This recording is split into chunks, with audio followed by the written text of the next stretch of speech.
Hey, Juanca, what's up? What's up, Juanca, brother? What's up? What's up?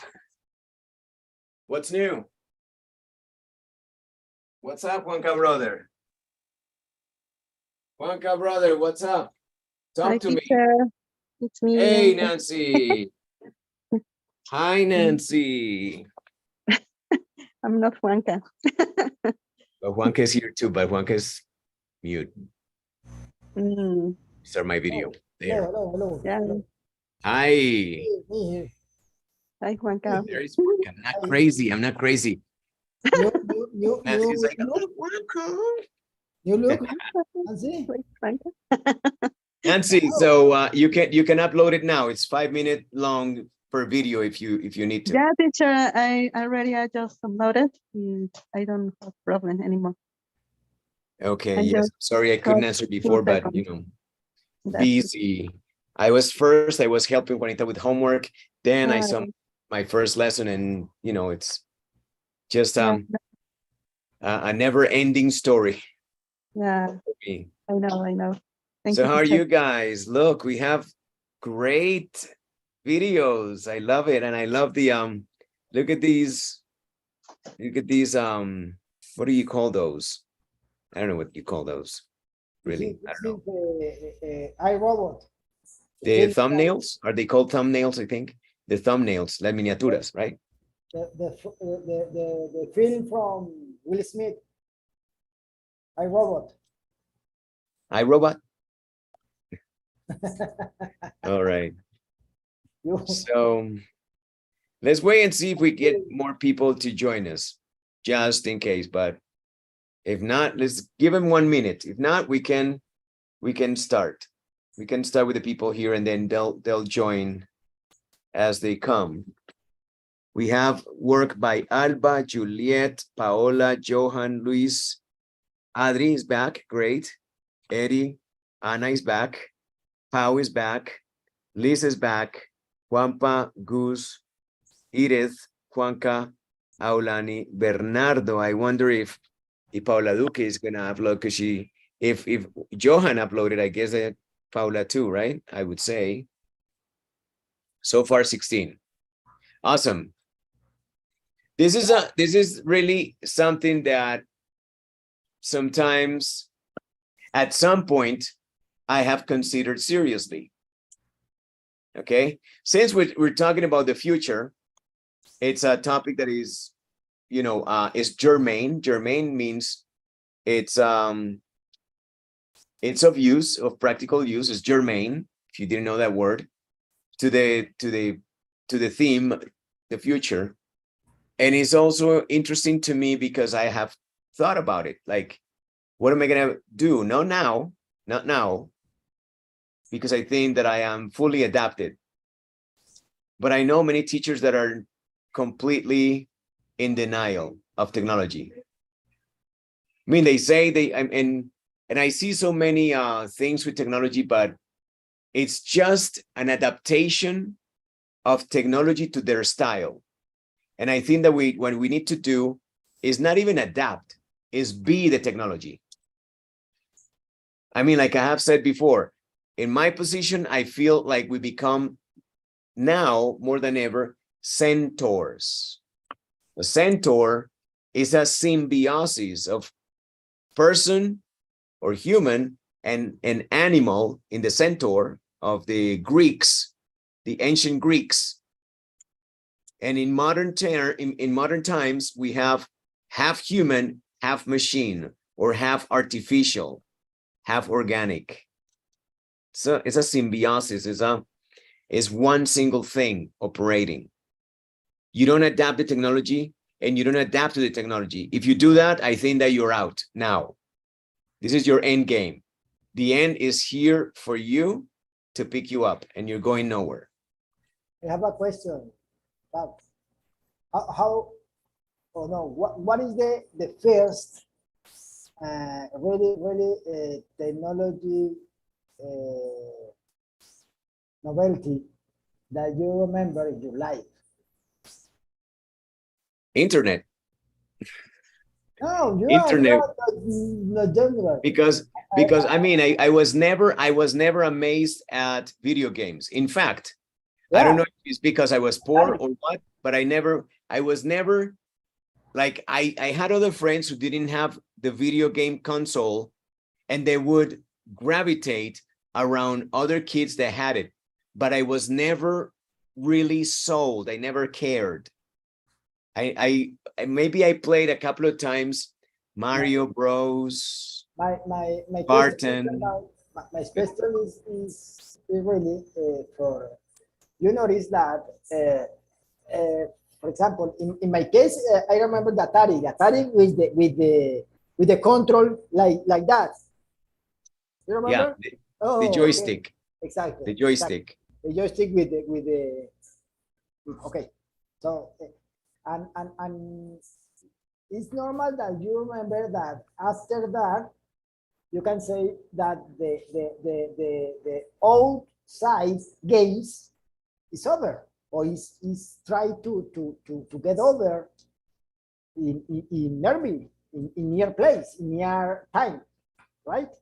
But the time is the time try to give the idea that we can combine these both ways to play, right?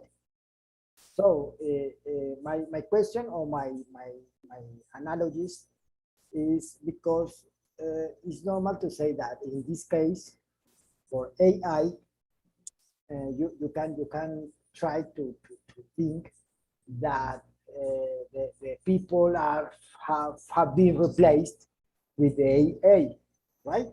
Or many professions like the accountant or like the lawyer in some cases or not accountant, but basically or some plain activities or plain professions could be replaced with with the machine in this case. But no, for me, the idea is try to adapt the combine the life with the machine and with the human, because obviously the machine for our it's amazing the way that they can try to make decisions in this time nowadays. That is dangerous sometimes, but for me, it's more complicated to try to think that a machine can replace the humans in mostly activities. In my opinion about that, really. But talking about teachers, I think that they are very easy to replace. Super easy. Super easy. And it was confirmed, that opinion was confirmed through my chat with ChatGPT. I asked Chat, and this was the answer. This was the answer. Teachers need to get new things for the methodology. A new mindset, more than new, is a new mindset, is a new way of thinking. Open the mindset. And we're late. We don't have time to do it now. Look, my question is, will AI replace teachers? Sure, here's a broad interpretation of the writing assignment prompt. I asked the same question to the chat. It said, artificial intelligence has made notable strides, advances, touching every facet of life, from transportation to entertainment, healthcare to education. The potential of AI to revolutionize the teaching profession is massive. Yet, like Juanca says, it's unlikely that it will, pay attention to the language, which is so important, fully. Fully is 100%. Yeah. But what about 95%? What about 99%? That's not fully, but it's crazy. Replace is cataclysmic. It's cataclysmic, sorry. replace human teachers in the foreseeable. But maybe after that, what? Yeah, future. AI's strengths lie in its abilities to process vast amounts of data. Ahora, offer personalized learning. This is the panacea. Aquí donde está la panacea. And this is what I'm looking for. This method of studying that I'm using with you, of teaching and of learning, tries to make that a 35 or 30 or 50 group, member group can experience personalized learning. Okay. And provide immediate feedback. Immediate. I mean, like these two things are like impossible to do in the regular classroom. Impossible. Personalized and immediate feedback, impossible. Adaptive learning platforms can tailor educational content to each student's pace. So they can adapt, okay? Can be tailored. There's not one size for you. There are many possibilities. The size is your size. There is no more S, M, and L, any size that you are. Educational content to each student's pace, learning style, level of understanding. AI tutors can provide assistance around the clock. They never go to sleep. And they can evaluate students' performance using learning analytics. Teacher, but this part of the, can you hear me? Yeah. A lot. Hey, surely. But what are you saying, Luis? Finish your idea. Okay. Can you hear me? Yeah. Yes. Yeah. For example, this part, there is no school, there is no universities, because you can learn in house, whatever. Okay. This destroy the traditional incomes for the governments to get money for from the schools, from the universities. So I don't think this happened, because the government is the government will not risk with these incomes. So for this part, I don't believe. No, sorry. No lo creo. I don't know. I don't think so. I think so. No. I don't think so. I don't agree. Yeah, no, I agree. I don't think so. I don't think so. Because again, the government is lazy. He always wants to get taxes, and no, this is a big change, not just for the people, it's for the governments, and this affect taxes for the schools.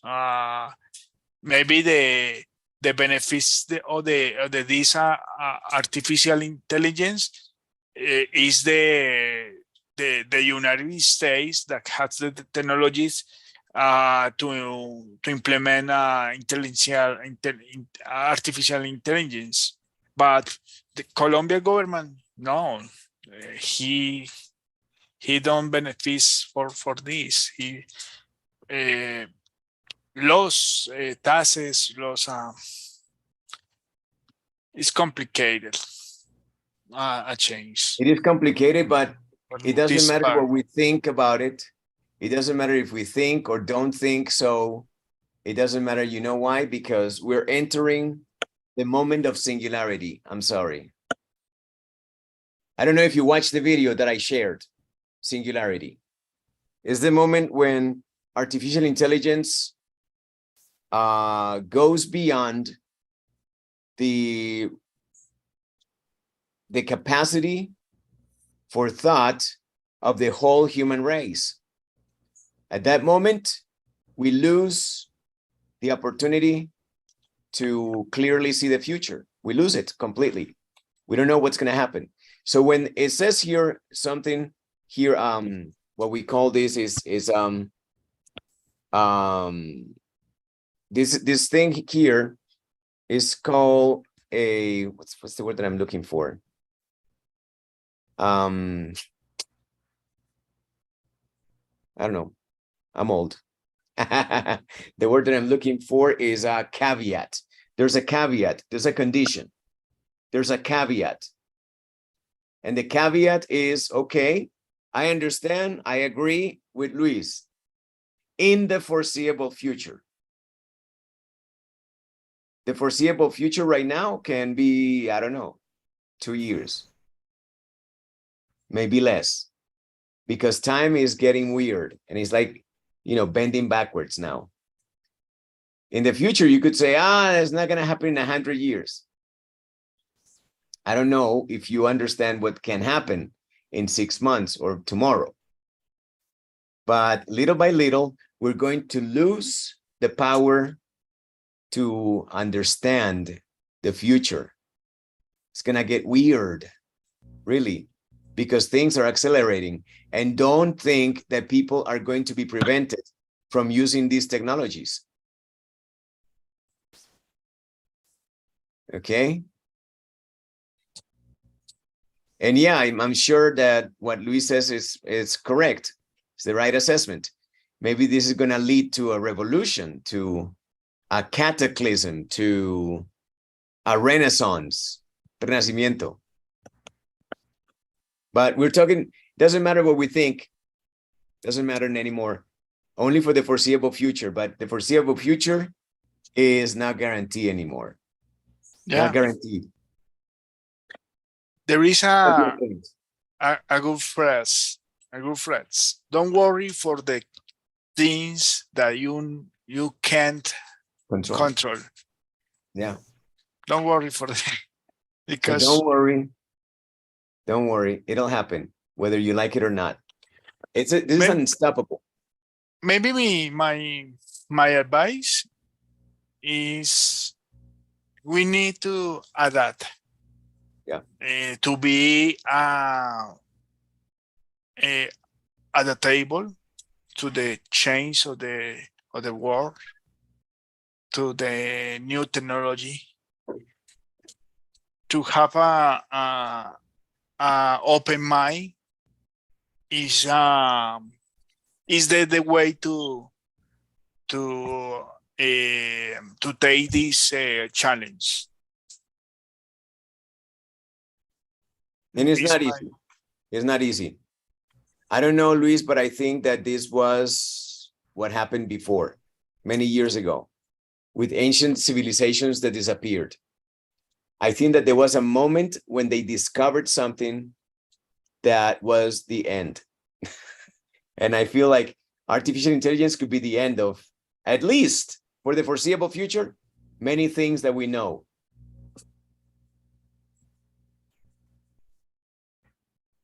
I used to go to Google for everything. I loved Google. I don't use Google anymore. And I don't think I'm alone. I don't think I'm the only one. Anyway, that's the introduction. That's just the introduction. Everybody's right. Everybody's right. We're going to listen to your opinions. The question is, will artificial intelligence replace my teacher? And my teacher is not me in general. Let's listen to the people without judgment. Today is a day without judgment. Just accept what you hear from people. We have different opinions and let's listen, right? Listen up. We're going to start with Alba. Alba is here, right? I think Alba is here. No, she's not? Yes, teacher. Okay. Thank you for being here, Alba. Here's your opinion. As AI technology advances, The question arises as to whether AI system will replace human teacher in classroom. While AI has transformative potential in education, it is unlikely to replace human teacher in the near future completely. AI excels at data analysis but lacks the complex human qualities crucial for influential teachings, such as empathy and emotional intelligence. Teaching involves tutoring, motivation, and personalized guidance. Human teachers understand individual student needs, adapt strategies, and foster critical thinking and social emotional development. AI can help teachers by automating tasks, providing personalized learning experiences, and offering intelligent tutoring systems. Collaboration between teacher and AI can improve teaching methodologies.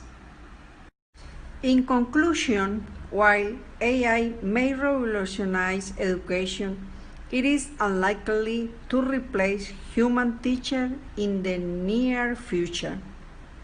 Unique human qualities in teaching, such as empathy and adaptability, are difficult for AI to replicate. Instead, AI should be seen as a tool that improves teaching practices, creating a more effective and personalized learning environment when combined with human expertise. Very nice. Alba, it sounded very professional, very well researched, very clear, sounded fantastic. Thank you very much. And you're right. But I have to make one little correction in terms of the content, the slant, the narrative, and the rhetoric. You're not talking about every teacher. Sorry. There are teachers that don't care. There are teachers that are not inclined to empathy. There are teachers that don't consider every student. And there are many. There are many. Yeah. So I have to clarify. Human teachers adapt to students? No. Human teachers can adapt to students if they want. It's a choice. It's an option. So those that do, sure, they need to get complemented by artificial intelligence. Those that do and don't believe in artificial intelligence, tough, very tough. And those that don't care need to go. They're going to be uncovered. They're going to be noted as people that don't care, noted as imposters. And they need to go. They will go because people will say, I'm not learning here anything new. This is boring. This is stupid. I learn more doing this with this application. So yeah, many teachers will go, many. I don't think that there are many teachers that really become a person that cares absolutely about the students. I don't think there are many. I'm sorry. It's a job. I remember one day, it's not from teaching, just in general. I asked a person, what, are you going to stay here or are you going to leave for a job? And he told me, man, this is a job. I don't care. It is just a job. I don't care. So we need more people that have defined teaching as a career, not a job. Teaching is not a job, I'm sorry. Teaching needs to be a career. Number one. And number two, technology, the way is now, the state of the art of technology is undeniable, the best thing that can happen to teachers, really. But they need to be ready for that. And because of the school, you know, like school in the traditional way, teachers need to go to school. And the school is not going to say, hey, guys, do everything through artificial intelligence. Of course not. Because of what Luis said, because it's not in their best interest. They don't care. They don't want to be replaced. They want to sell more books and CDs and DVDs. So there's going to be commotion, a lot. Yes. Teacher, besides is complex because imagine that artificial intelligence displays Yeah, okay. displays all the workers, and all the workers will be fired. My question is, what is the sense of the artificial intelligence if anybody has money to buy products, so it's not possible to destroy the economy or the persons, because we need to interchange money. So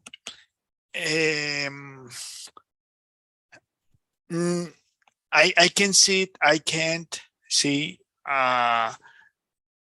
on full revolution. I know it's like a revolution of the previous revolution, laboral revolution, but I don't know. I think we need a balance in the economy, in the governments. I don't know. I am very traditional. A pesar de, se decía, besides, no, sí, besides, Although I am system engineer and I am very traditional. I don't like the change because for each change I had to study a lot, more and more. Is my opinion. I don't know. It's interesting, Luis. Yeah, it's a very difficult question. You know, this is gonna become something like the question that you never ask, because it's gonna be very tough, and people are not going to necessarily agree. This is like when we need to agree that there is a God, or that there is just one God. It's a very difficult conversation. You don't want to have that conversation. In fact, nobody asked the question, do you believe in God? Because it's a very confrontational, difficult, philosophical question. And everybody has an opinion, and everybody has to be right, because why not? With artificial intelligence, it's the same. You have your opinion, Luis, somebody else is going to have their opinion, and everybody's right. Really, because it's a very tough question right now. We're only beginning. What, this year? This year was when we had the huge chunk of the population. Everybody now is talking about ChatGPT. Everybody. Pretty much. Anyway, good point, Luis. Thank you very much, buddy. Thank you very much. And thank you very much, Mercy. Okay, Like I said before, very complicated question, very, very loaded, muy cargada. So let's progress. That's why I said today maybe opinions are not that important because everybody's right. Or I think so. Let's go to Juliet is not here. Let's find the people that are here first. Paola's not here. Johan's not here.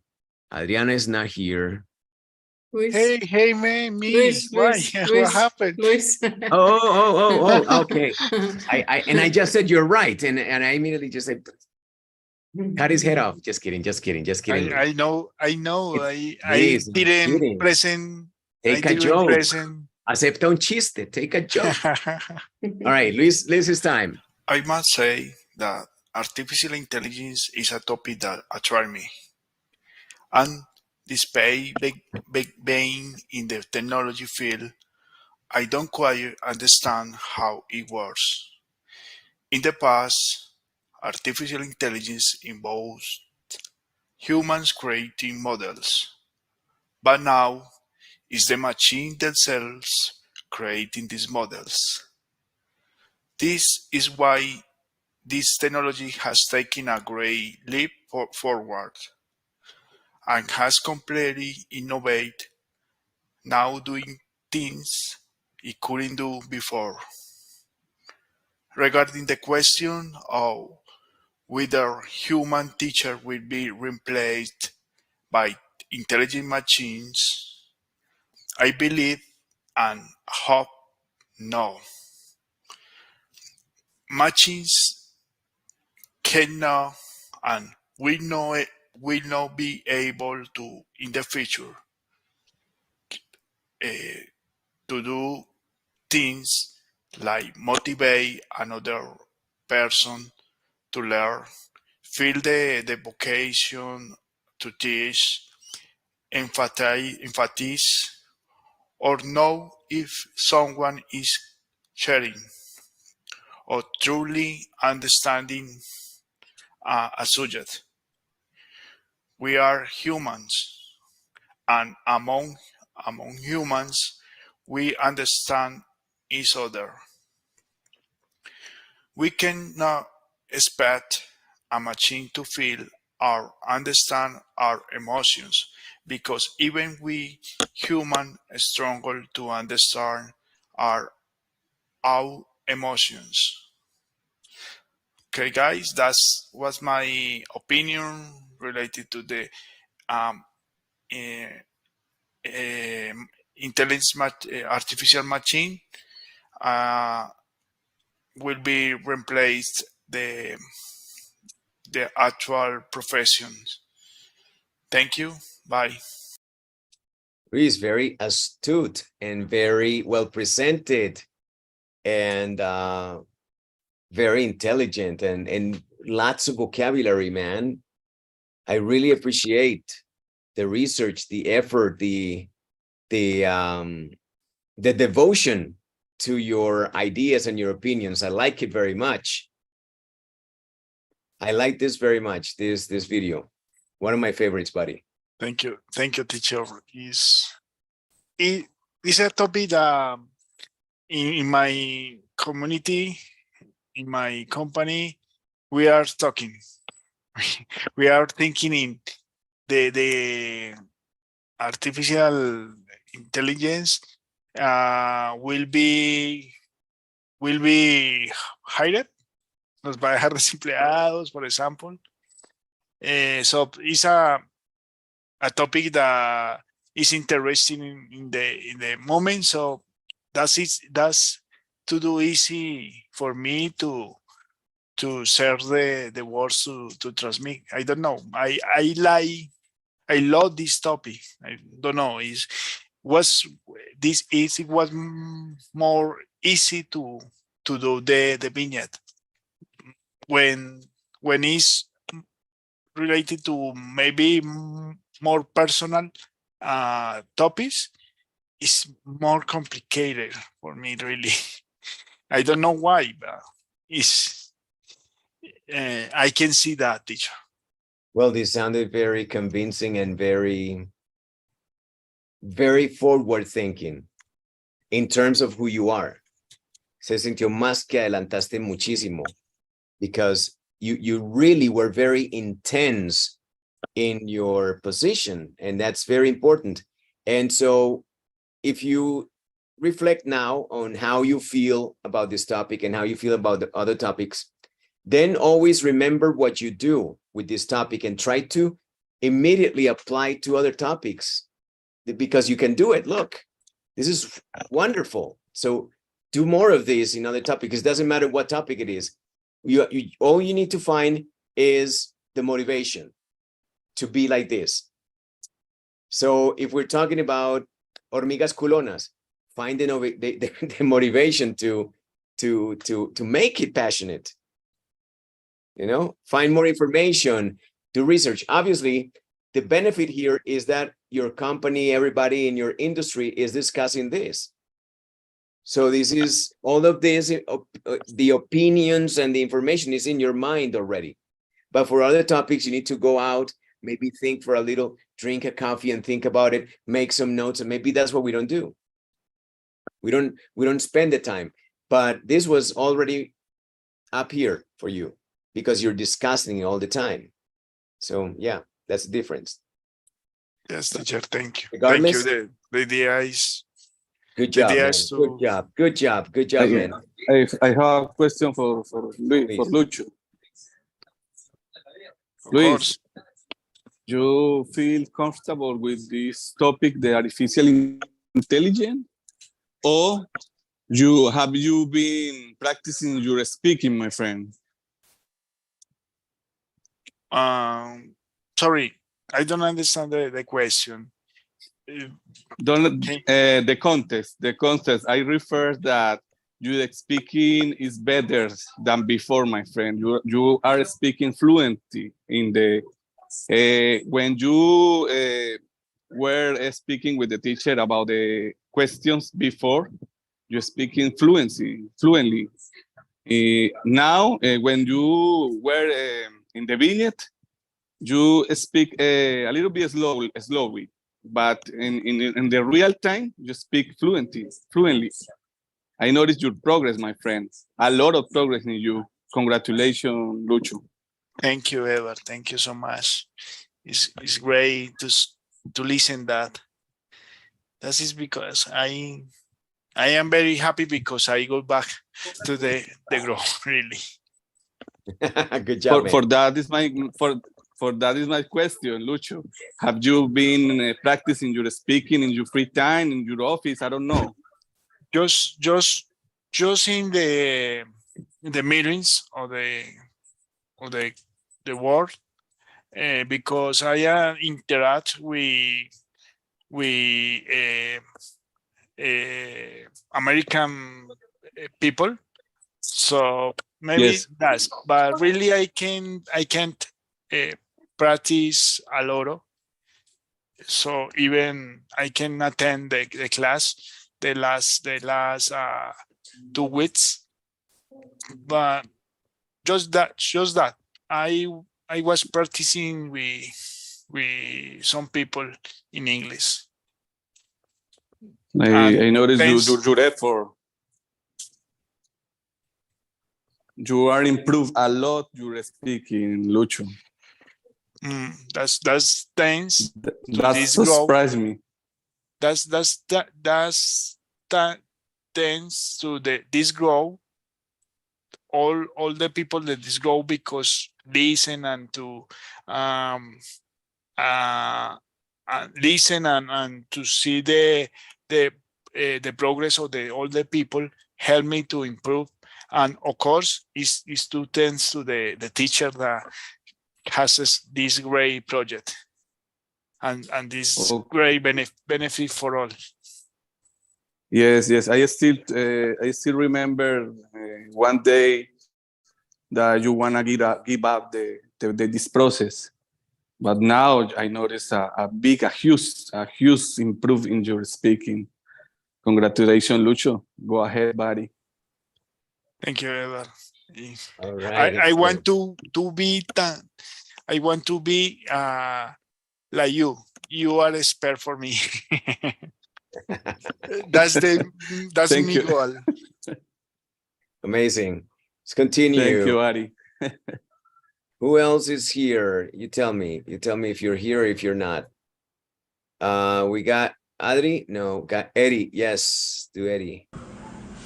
Well, guys, my opinion is that artificial intelligence can replace the teachers, but it can become a very useful tool in the learning process of the student.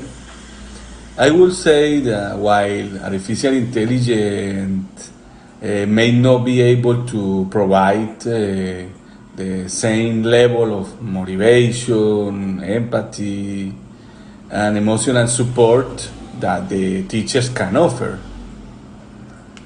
And just as the teacher can make the most of this tool, turn the interest of the students toward knowledge, because teachers have always play a crucial role in encouraging the students to pursue their dreams and sparking their interest in knowledge.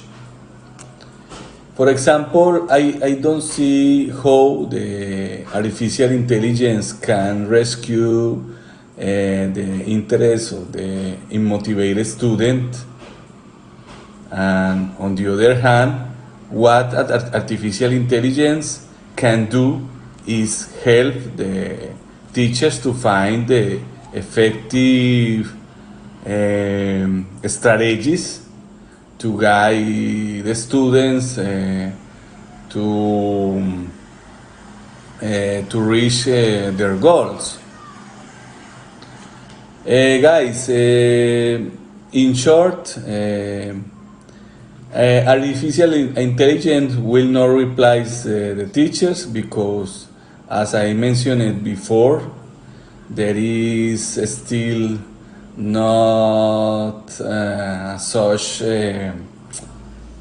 technological development to detect students without interest, and it can facilitate technological mechanisms for the teachers can route the students back into the learning cycle. Okay, guys, that's it. Thanks for listening and see you tomorrow. Amazing. What I have noticed in all of the guys that have talked so far is this ability to create abstract ideas that have traction and are concrete in the meaning, very much concrete, and all of these specialized words and structures I have seen in each one of you, from Mercedes to Luis to Eddie. And I'm very happy to hear that, like that coherence, that logic, that way to even persuade me. And I have to admit, I am a person of a slightly different opinion, and I'm working on it. I'm working on my end game, and I'm gonna tell you, and this is kind of my secret. I dream, and I'm looking to work, and my dream is to find a way to make an app that can replace me. And there is where Eddie gives me ideas. It's like, okay, a teacher can do this and this, and so what if I can imagine a way for an app that can motivate you, an app that cares? That would be crazy. My dream. But yeah, it's very persuasive. I mean, Eddie, very persuasive, very elegantly put. Yes. That's very Thank good. you, Yes. Fab. It always motivate the people to learn, to do the vignettes, that is great because that's help us a lot of, yeah. It's incredible how Edward since one time that he's experienced the conversation with other people, he grow and knows with the English. I always say that he is fluent in English because he talk. For example, here in the video, he's talking, and I can see that's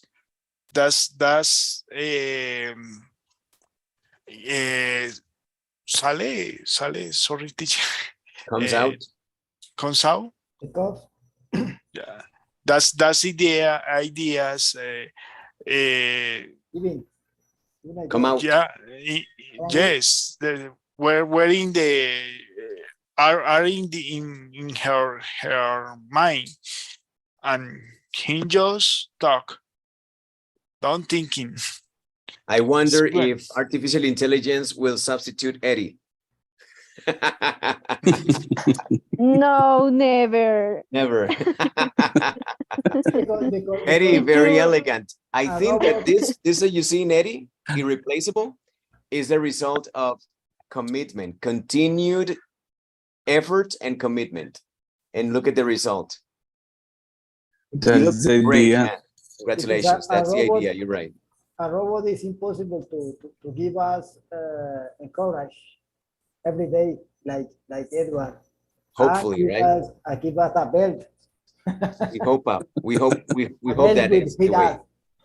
And continue with the flowers. It's important to say that my opinion about Luis is a good effort, and he's improving a lot because he show us his commitment with the process, and I really I'm proud, or I'm not knowing the right word, because I really admire his capacity to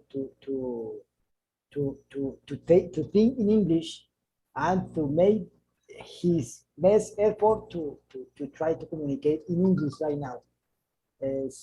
Something a few weeks ago, the mostly words are in Spanish, and in this moment is really his commitment with give his best effort to try to communicate in English. So congratulations for Luis, and Yes. as always, One. Edward is a really también admire his capacity to mix the vignette and try always to take his a little bit point of improvisation that always he tried to give the conscience and his think in the topic of the vignette. So it's something that I really admire for Edward every week. So, But I have to, Juanca, I have to watch several videos about the artificial intelligence. And in YouTube, I have to ask to ChatGPT about the topic. I have to have a hard work to get that answer. But the final, my thought that is the artificial intelligence will not replace the teachers, because like I said before, because the artificial intelligence may not be able to provide the motivation, empathy, and emotional support in the students that the teachers can offer instead of the ChatGPT.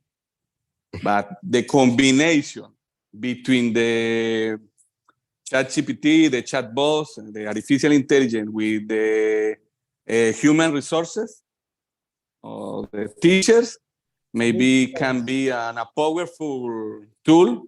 The learning process is my concept. Do you remember our celebrated phrase, fake it till you make it? Do you remember? Yes, of course. What if artificial intelligence does that, applies that? It fakes that it can motivate you. That'd be crazy, right? And then makes it. All right, so very interesting topic. Like I said, I mean, like, wow, every opinion counts. And it's a very interesting topic. Let's continue. It's quite difficult to listen. It's bigger than us. To hear many jokes like Fabian to a robot. Maybe. Because the robot surely won't have the spice that Fabian make a joke. I'm competing with artificial intelligence, or not really competing. I'm friends with it, but sometimes I imagine a world where I need to change my, like I told you before, I have my library of things, my resources, and sometimes, some days I feel like, why do I have all this trash? I don't need it anymore. Really. I mean, just, I don't. With all the resources I have right now, artificial, I have more of that, the same thing that I have, even more. I don't need to look for things anymore. It's crazy. Anyway, it's a whole different topic, really. Maybe in the future you can create a chat box fab with the Lucho help. Yes, a chat box in artificial intelligence, chat box Fabian, chat box fabulous face, chat box, chat face. Exactly. That's a catchy name. Sound good, teacher. we need your creativity, teacher, creativity ideas to implement good tools. Yeah, we need to automate more and more. Why not? We can create assistants, Edward assistants, Juanca assistants, Merce assistants, whatever person.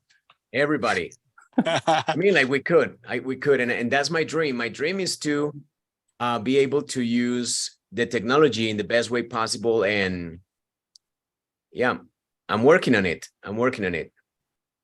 I've been working on it for a long time, and it's time to work even more.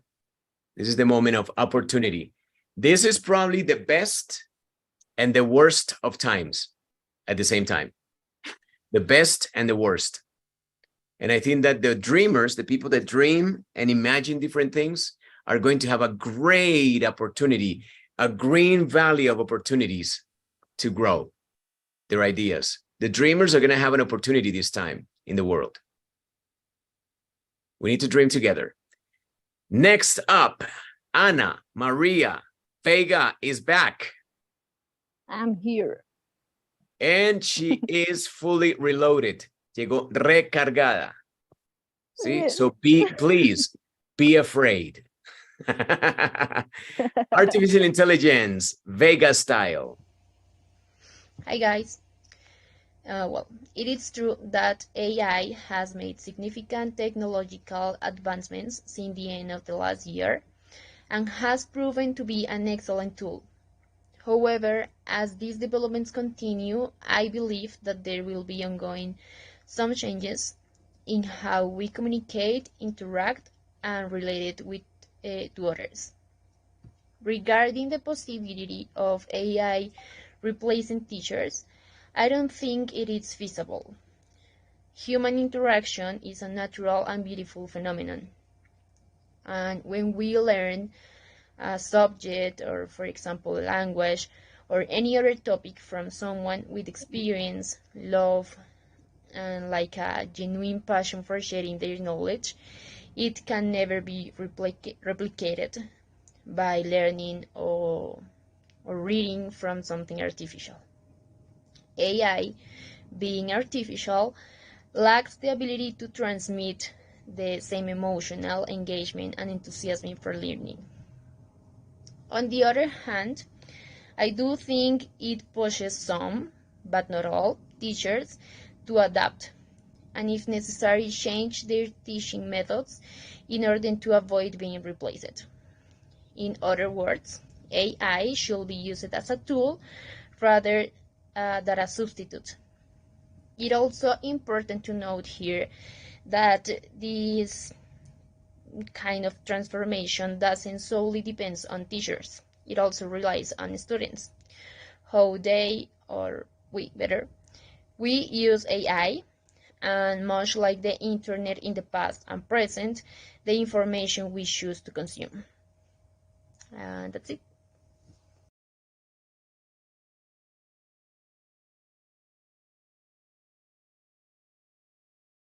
Excellent. Very fluent. Teacher, you're mute. Please don't spend. You mute, teacher. Yo soy de Peña. You lost a valid Fantastic, time. fun, informative, persuasive, and sexy. Anna, you sound great.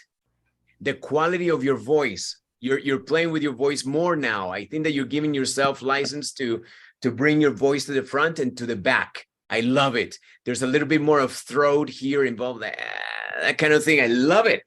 I love it. Sounds fantastic. Go back and see that you do that. And I like it because you're adding complexity and I don't know, musicality to your English. Sounds I have to say. Thank you, I Bob. want that English. I want it. I want it for me. Beautiful, really. And so well informed. So well informed. So impossible to argue against what you said, because it was very well elaborated, very well constructed, and very well signposted with words like, in other words, you know, etc. That's the one that I remember right now, but I know that it was very well structured and it was a logical argument, and the signposting was something that was very attractive too. So that was not missed. And your voice. You made, again, huge strides towards the final goal. And I think that the goal is moving. I think with you, Anna, maybe the goal was here. I want to be there. But I think that now that the way things are progressing, the goal is getting farther because you're already there. Okay, so good job. Yes, teacher, of course. Beautiful. Every day to be better. And The it can be only- better, of course. The only thing that I could feel bad with Anita is that she don't join every day. Yeah, Because- Anita is very because- scarce. Because muy escasa. because excuse me, one thing no more, because since the last time 2 years ago, since tip for top, Anita always was my mirror in English topic. So I really feel comfortable, enjoyable, listen her, independent of the topic, and I remember many things about that, about her, and I really look her with someone that I want to be someday. So congratulations, Anita. Thank you, Juan we miss a Carlos. lot. We In miss a lot. conclusion, Anita. we need more My Anna. British- We want more Anna. My British Okay. friend. Me wants Anna. Yes, I want to change that because, of course, since I was there, like it was like an addictive. So I didn't get or I didn't understand something, and "Ugh, why I don't understand. So I want to learn more and speak more because if you ask me, I don't even talk much in Spanish, so it's something really difficult to me. But I want to change. Awesome. Good job, Anna. Yes, Good job. for sure. Like you said before, I'm going to steal your words. You said good effort. This is really, really good effort. This is what you have been working on. This is not a coincidence. This is not a lucky accident. This is what you've been consistently putting out. And you can see now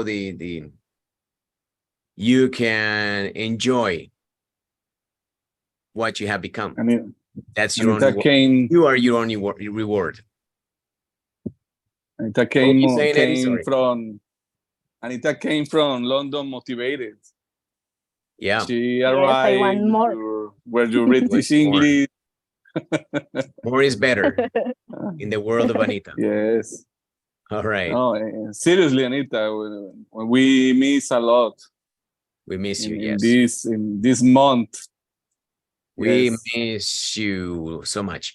But she's back. Great. All right. Let's move on to, let me see, who else is here? So I guess that we're going all the way to Juanca, right? Nancy left. So let's do Juanca.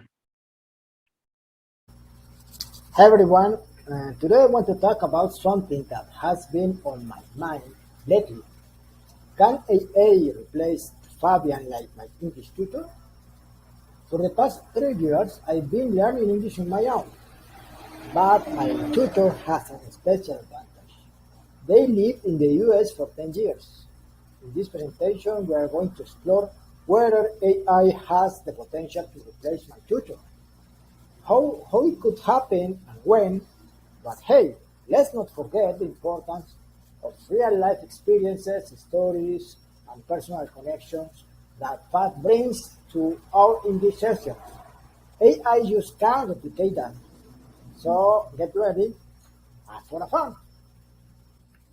Nowadays, AI has made a great stride in language learning. Just imagine a world where technology helps us learn vocabulary and improve our pronunciations.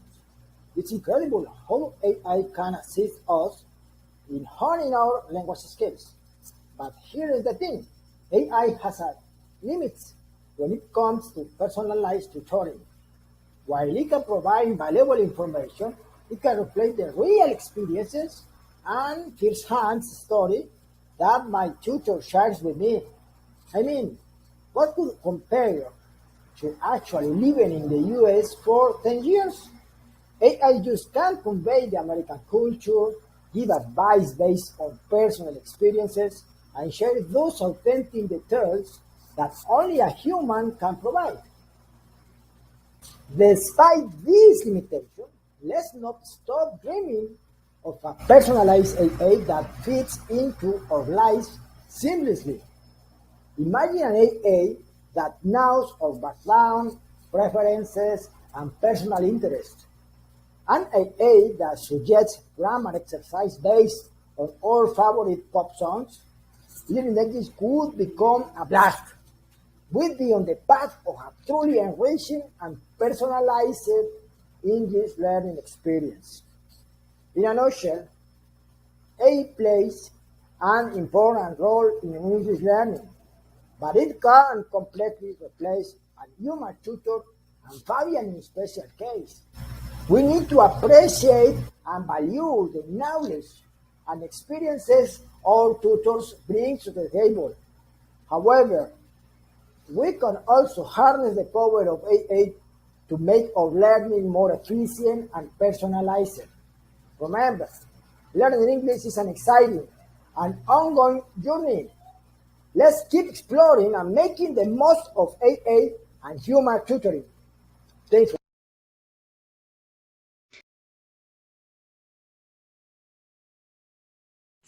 Again, Again. Juanca, I'm gonna give you the biggest compliment ever. Listening to Juanca, you know what it took me to? It took me to when I was a student of English of 3 years studying the language. Okay, so Juanca's been studying English for 3 years on his own. And it takes me back to when I was a student of 3 years learning the language, much of it on my own too. And I have to say, with all honesty, Juanca, I am jealous. I'm jealous. Okay? I'm jealous. You have made huge strides, again, like Anna, towards a goal that you planned originally, and you have way surpassed that goal. Okay? And that makes me jealous, really. I mean, it hurts that I never, well, it was a different time. I never had a chance to grow as fast as you have and as robustly as you have, which is just, it makes me feel proud, but more than that, it's an incentive also. And also it's something that is due payment for you, because you have been one of the most devoted events ever since you started. You never failed to show up. You never failed to be the first. You never failed to be the one to turn in your assignments. You always do. You're always there to pick it up whenever there's something. And the effort is paid. The reward is huge. And the what you took me back to with this video is I'm so jealous. I mean, such fluency and way to notice the details and then balance them out, and the tone of the voice varying, and it's a pleasure to listen to you, and it's informative very much. Wow. Right, so big words, in fact. Well, you mentioned that the assignment was for make the replace, to make the way that AI can be replaced with a teacher in general. And I try to focus your example because for me, the artificial intelligence, it was more difficult to can be replaced some professors or teachers like you, because really you are so generous with your knowledge, but you make an additional effort that artificial intelligence is really difficult to give us in these cases. So maybe there's a level of measure there. Artificial intelligence needs no effort to be made, right? It just happens. That's the way that I try to give my speech and give you an example, because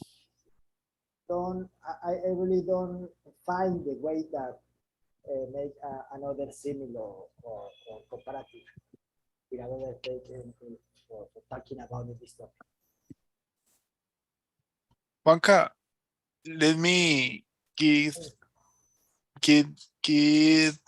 the feedback to you, please. I can connect with your vignette. I follow your example.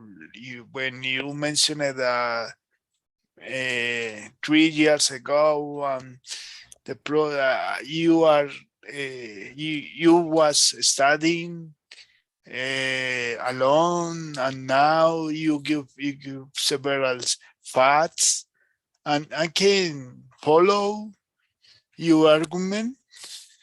So your arguments, and for me it was a presentation. I connect with your idea, and that's the goal, to to achieve connect with other persons. So very well, because in this vignette I can connect with you. So Thank you. Thank you, your ideas.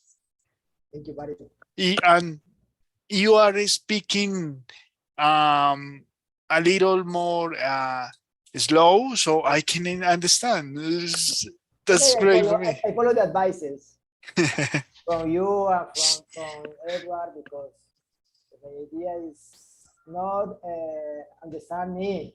Is I take the way that you can understand me. So it's The other people, yeah. the people in my big idea, my main idea. Great, man. Thank you.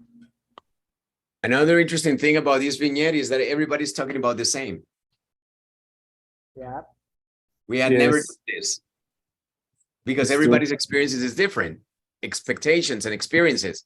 But this is like we're all thinking about the same thing.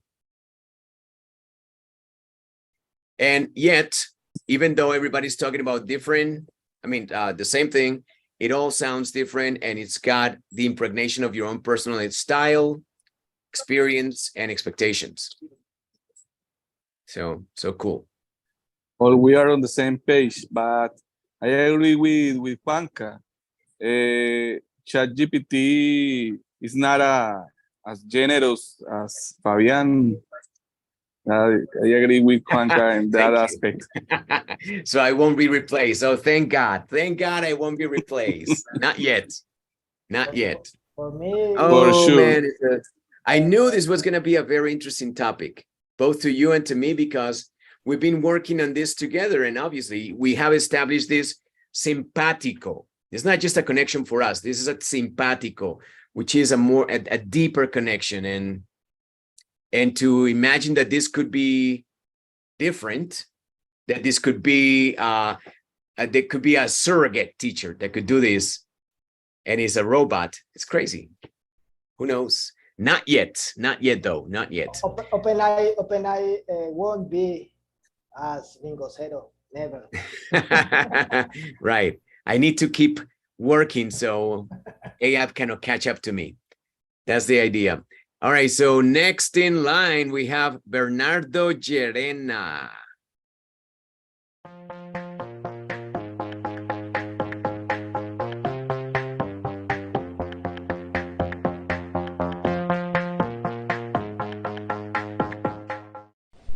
Hello to everyone. Today we are going to be talking about whether artificial intelligence can replace teachers. I'd like to start by saying that artificial intelligence is just another technological tool that significantly optimizes the way certain tasks are performed and how we access information. However, when it's come to whether artificial intelligence can replace the work of a teacher, I must say that it cannot, as long as there is a reinvention of the profession. Teachers need to move away from being mere conveyors of information, since this can clearly be replaced by AI, and instead focus on further developing their human qualities. As this happens, teachers will have more time to emphasize moral aspects, values, teamwork, empathy, and the creativity of each student, aspects that AI cannot address, as they are inherently human qualities that AI cannot replicate. I wanted to conclude with a phrase I read on a website.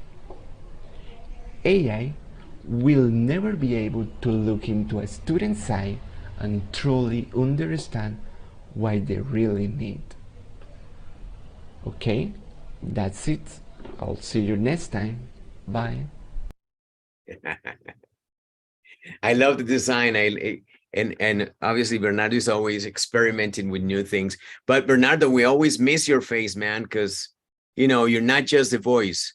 Don't take it so seriously. You're also the body, my friend, and you do it very well. So we miss it sometimes, but this was genius. Very nice. I liked it. Very, very enjoyable, and obviously not just enjoyable, but informative and highly persuasive, especially in the way that you organize the information. Is a very succinct, Hi teacher, yet hi guys. very disciplined point of view in the way it's presented. Very disciplined management of the information to make it all fit here and deliver such powerful message. Very well constructed.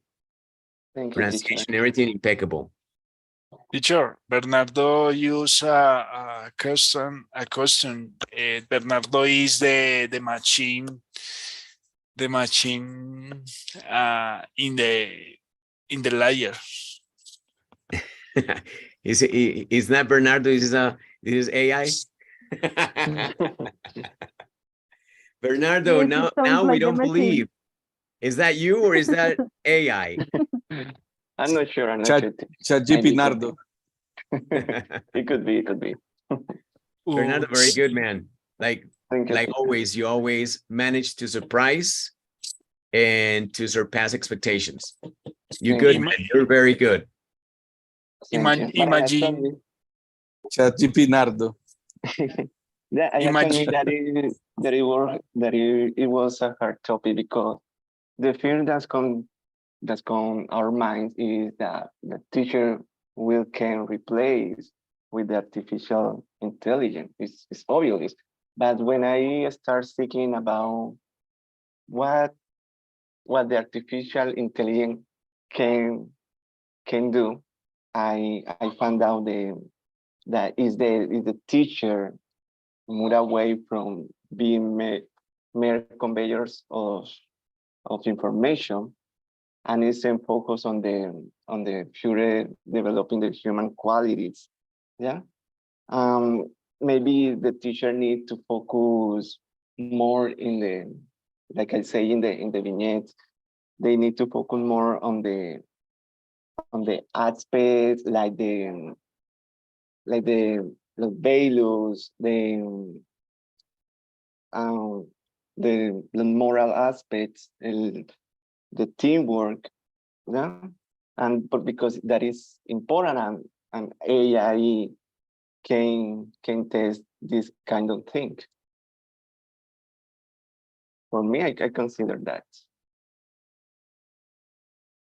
I feel Bernardo in this vignette, he tried to make his best effort to manage his voice for more suspense, with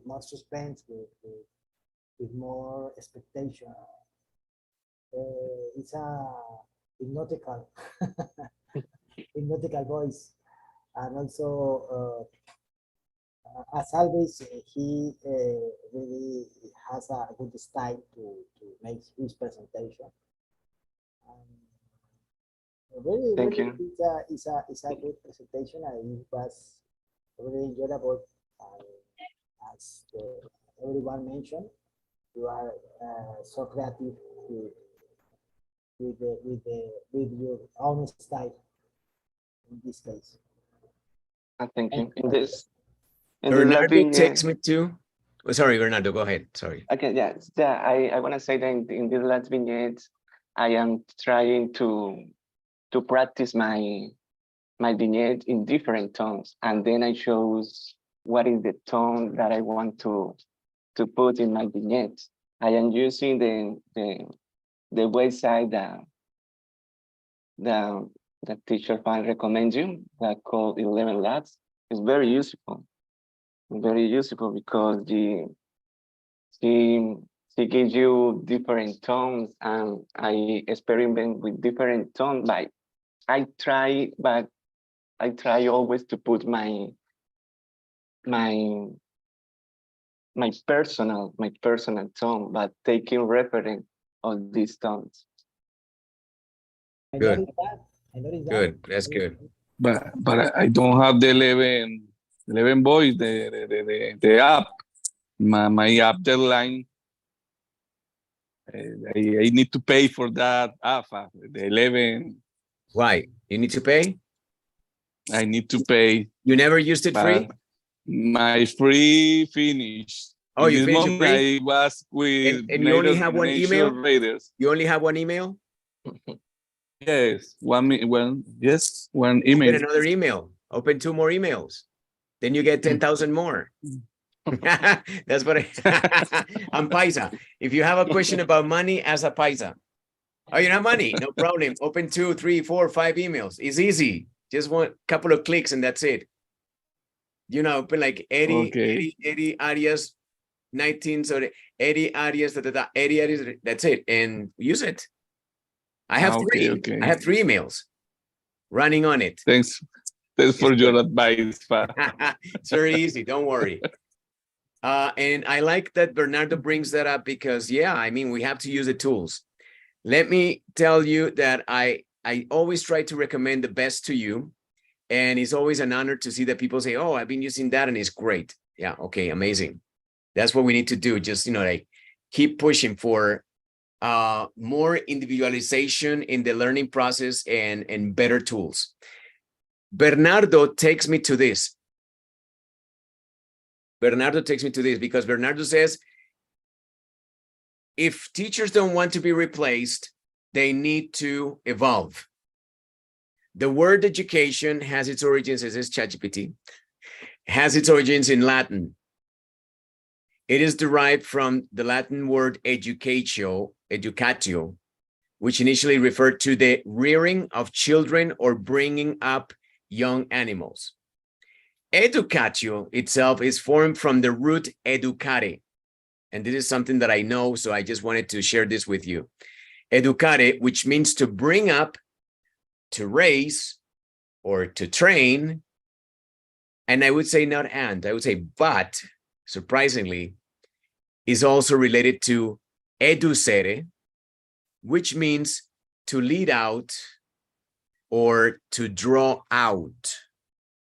Now, for the people that don't understand draw out, is extraer. Extraer. O sea que la educación va a toda la raíz de la extracción. ¿Sí? No de la infiltración. Es una extracción. Extraes. Educare and educere can be broken down further into 2 parts. E and ex meaning out of or from, and ducere meaning to lead or to draw. In this context, and this is the most important part, education can be thought as a process of leading out or drawing out knowledge and skills from an individual. So maybe teachers will be replaced if you let me play with the idea. Teachers will be replaced. Educators won't. Because educators inspire and extract from people. All of the vignettes that we do is just a method of extraction. In general terms, I'm not teaching, I'm extracting. Every time that we get together is a celebration of extraction. And in this extraction is where you really get an education. That's why, and I'm echoing the words of a person who has said it more times and better than me, Eddie, has said, guys, the vignettes, really important. Do them. He said it before. And thank you, Eddie, because you've always been a firm believer and you've been an ambassador to the vignetas yourself. And you've led by example. And you've helped people here, everybody. Juanca, Luis, I'm sure that everybody looks up to you because you lead, and by leading, you extract, you make others do the same. It's a miracle. And that's education, bringing out, drawing out knowledge and skills from an individual. It also implies nurturing and bringing up the person to develop their abilities and character. As the Latin language evolved, its words were integrated into various European languages. Educatio evolved as well. In Old French, it became education. So education comes originally from French. And in the Middle English, it retained the same spelling. The modern English word education does carries connotation of both guiding and nurturing in development of knowledge, skills, values, and character. But the true message that I want you to remember is that in reality, it means nothing more than to draw out. As a teacher, I have had a hard time not teaching because my training is as a teacher. As a teacher, it's been a struggle for me to change from teaching to educating. And this that we're doing right now is my best example of me being an educator, not a teacher. Okay? That's why we've been working on different techniques as we have advanced in the composition of this project. I have been working on elements of improvisation, which draw out. I've been focusing on the vignette, which draws out. I've been working on building the colloquium with the gringos around the reading time, where we all draw out from each other. And we have incorporated lessons in pronunciation that take into consideration your reality as Latinos, how you pronounce and what you understand. And we've created contrasts and comparisons to understand better how to make that transition. And in doing that, I've been drawing you out. And so this has been a whole transformative process from the beginning. And we've been doing more and more to draw out. Okay. So in a way, this leads me to understand that teachers will be replaced. No doubt, they will be replaced. Bye-bye, teachers. Educators will need to come out. And that's going to be the new career for people like me. Education. Bye-bye, teaching. The thing is that obviously everybody knows the word teacher. Not everybody knows the word educator. So it's more fashionable to be a teacher. But in secret, don't tell anybody, I'm not a teacher. Okay? I don't want to be a teacher. It's boring. It's hard. It's combative. It's disputed. And teachers are not very well paid because they do that. Okay? They create a struggle. But when you educate, you liberate, you enjoy, and it's such a state of mind that is so different. To me, this has been my best effort, and the best version of me has come out, has been drawn out, because I found you and I persuaded you to believe in me. Because many of the things that we do here are incomprehensible to the regular student. Okay? It takes me a lot of explaining to say what I do with my group. But once we start to do it, it's not hard to get. It's hard to get when you're taking a look from outside. So that's the state of the art in this case. Okay, that was my request to ChatGPT. What's the origin of the word education? Because I knew it. This was going to be something. And sometimes in language is where you find the pearl of wisdom that unlocks, like a key unlocks new knowledge. Okay, so this is exciting. And here's Goose. So let's listen to Goose's. Okay, since it's here. Hello, Goose. How are you, buddy? Good to have you. Hello, teacher. What's going on? I just arrived at home. Don't worry. We're going to watch you now. Here is Goose, everybody. Enjoy. Hello, guys. What's going on? First of all, think of artificial intelligence as a way to make machines really smart and solve different problems or capable of solving with problems by figuring out what's going on around them. AI can help solve problems in education and come up with cool and new ways to learn and to teach anywhere, anyone, wherever you want. AI can be the bridge to gap and make sure that everyone has equal to access and knowledge and research.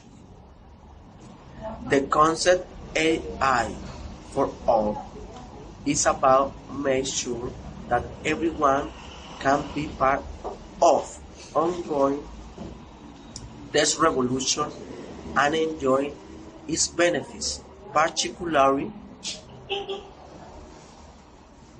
in the areas of innovation and knowledge. Fabian, our teacher, opened our eyes to ChatGPT, and it has been an incredible and enriching journey for me. Improve my English skills with ChatGPT by utilizing AI. Education can be transformed to provide inclusive, equitable, high-quality learning opportunities for all. In the coming years, a school needs to teach teachers how to use AI effectively. They should also create an online community where the teachers can support each other and share their experience on teaching in AI.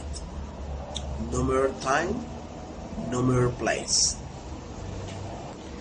In today's scenario, certain institutions have made apps of AI such as chatbots, virtual tutor, to interact with students for improve their learning outcomes.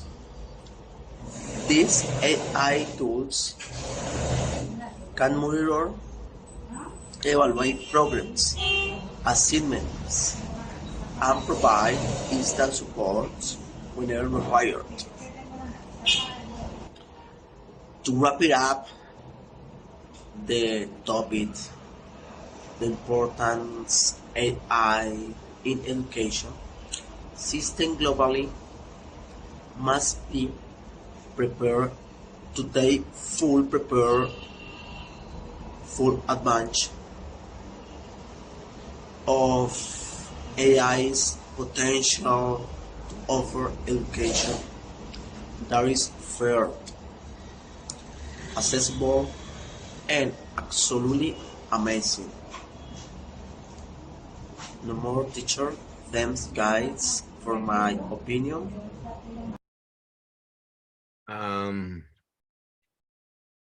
Very astute presentation, very.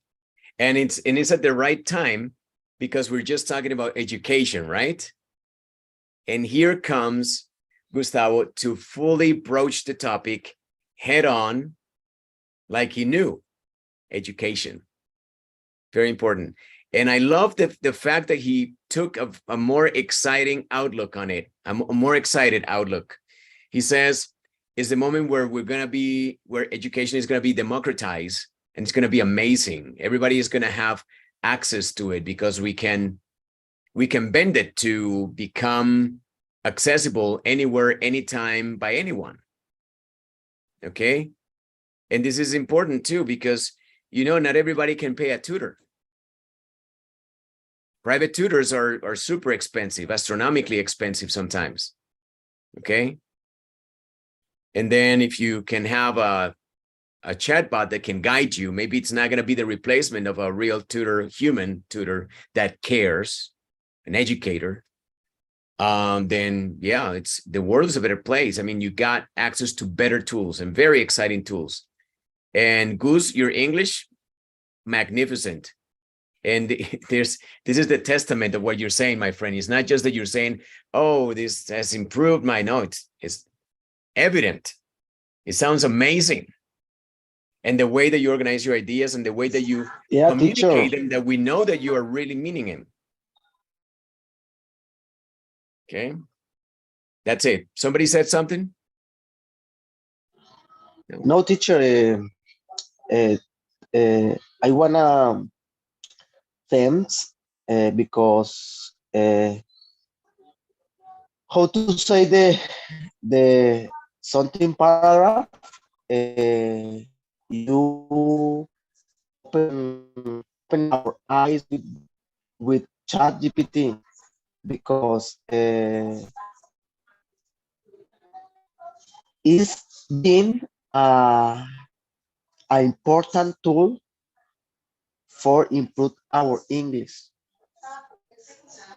It more, for example, I use ChatGPT because, for example, in my work, in my business work, in the marketing, I don't know, marketing digital, because ChatGPT not explain me about different strategies that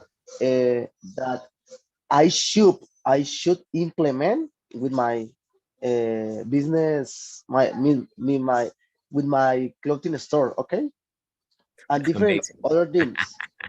Amazing, right? It's just crazy. I mean, like before, you needed to go to school for several years, and now you just asked the right question, because this is gonna be what also something that Gustavo said that is very important. Teachers need to support each other, and we need to create a community where people learn how to use artificial intelligence in the best way to get the most benefit, to take full advantage. It was the word of Gustavo's. And I think it's true. I mean, I found out, for example, in my family, we all use ChatGPT, as you can imagine. Everybody uses ChatGPT for everything. But sometimes they ask me, hey, help us. Because when you ask, ChatGPT delivers the right answer. When I ask, it doesn't. And then I show them and they're like, so that's what you need to do. And I think that that's going to be pretty much a new area or department of education, is like how to use chat to get what you want, and even what you didn't imagine you wanted. Something new and amazing, like Gustavo's new marketing campaigns for his business, and it gets tutored by AI. And we are going to be exploring more and more. Don't worry. I'm always looking for new ways. I'm never like, oh, I arrived. I never arrive anywhere. I'm always looking. And every time I'm interacting with artificial intelligence, I start to develop a new set of tools to use. Oh, it's Kakaroto. So, so we're going to be talking about it. I have found such amazing things. We're going to be talking about it. We are going to be talking about it. Okay. But needless to say, Gustavo's presentation is an eye-opener, very well organized, very astute, and so timely. Timely is tan sincronizado, because before you showed up, Gustavo, we were talking about education, and that was your main keyword, education. Even though you also said teachers, teaching, and all this, education is what you repeated the most.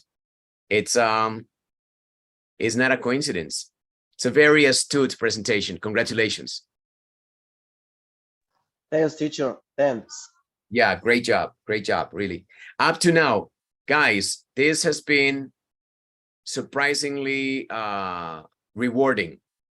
I knew it was going to be an interesting question, an interesting query, an interesting vignette, but I had no way to anticipate how inspiring and revealing of your true level this was going to be. So congratulations. I already said to Juan Carlos, I'm jealous, and really, this is not a particular thing to Juan Carlos. Everybody has done things that have completely blown me away today. Your choice of words, your organization of your ideas, the way you present them has been Wonderful. Great. It's been very satisfying to me to see your progress, really. And so informative too. So let's keep moving. Now we're going to be talking about, or we're going to be listening to the people that are not here. I won't provide discussion because we've discussed enough. We're just going to hear the points of view of the rest of the guys, okay? So let's advance from right to left on my screen, and we're going to go through the presentation of the people that are not here. But just give me 1 second. I need to take 1 minute break. I'll be just back.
Guys, I had to say good night.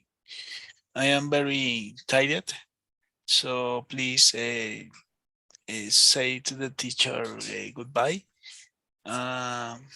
Thank you for the feedback and the company.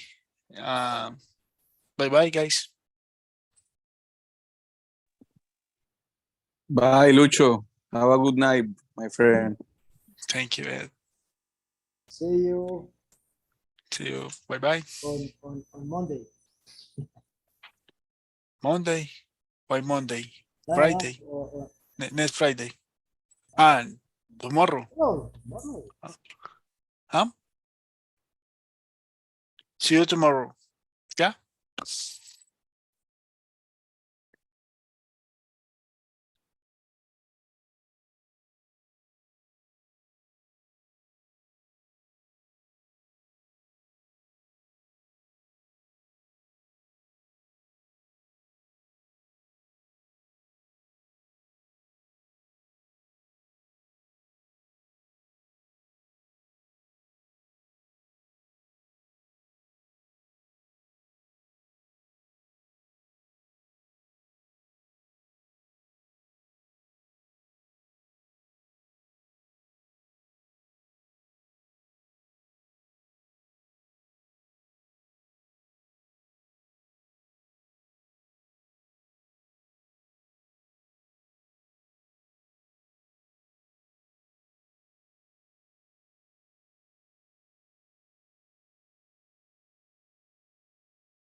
Sorry, guys, I was getting some tea.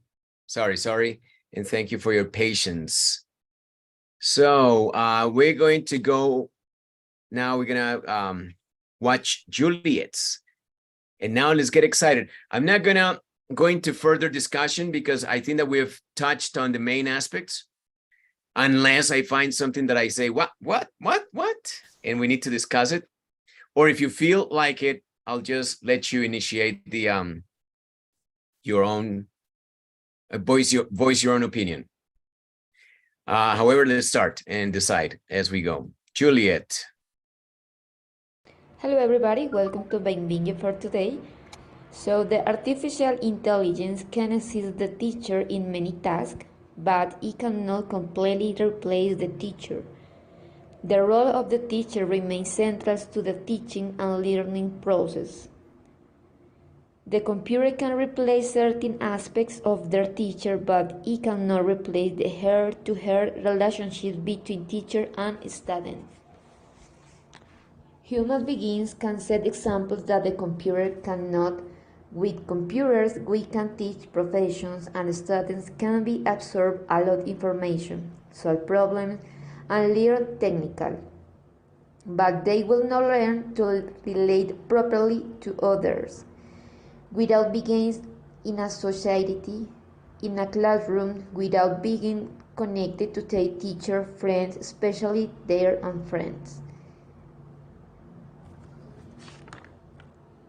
For Bill Gates, the cost of artificial intelligence such as ChatGPT is much cheaper, which will allow low-income children and families to access these private tutorials, saving, according to him, the money that education provided by a human cost.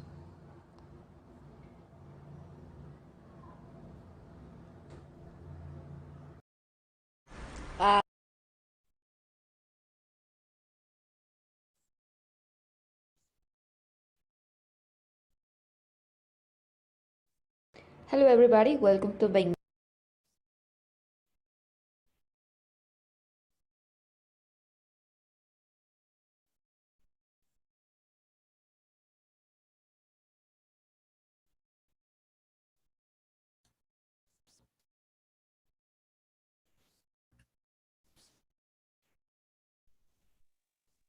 Microphone Fab.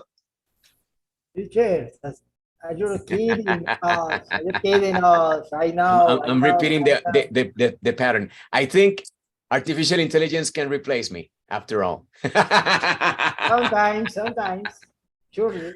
I'm saying that I wonder what Juliet is using for these new videos that she's presenting. I think she's using artificial intelligence. I love these designs. But Julia is in the chat, but Is she here? Are you here, Juliet? Yeah. She's not here. I mean, Maybe she was before, but she's not here now. In meeting chat. Wait, oh, she's here. She's here. Juliet is here. Yeah. Julie. Hi, Julie. It is in the middle of the night. She's a vampire. Julie is lost. Do you think that Julie has been replaced by artificial intelligence? No, Julie is unique. It's unique. She can hear us, or maybe she's having internet issues.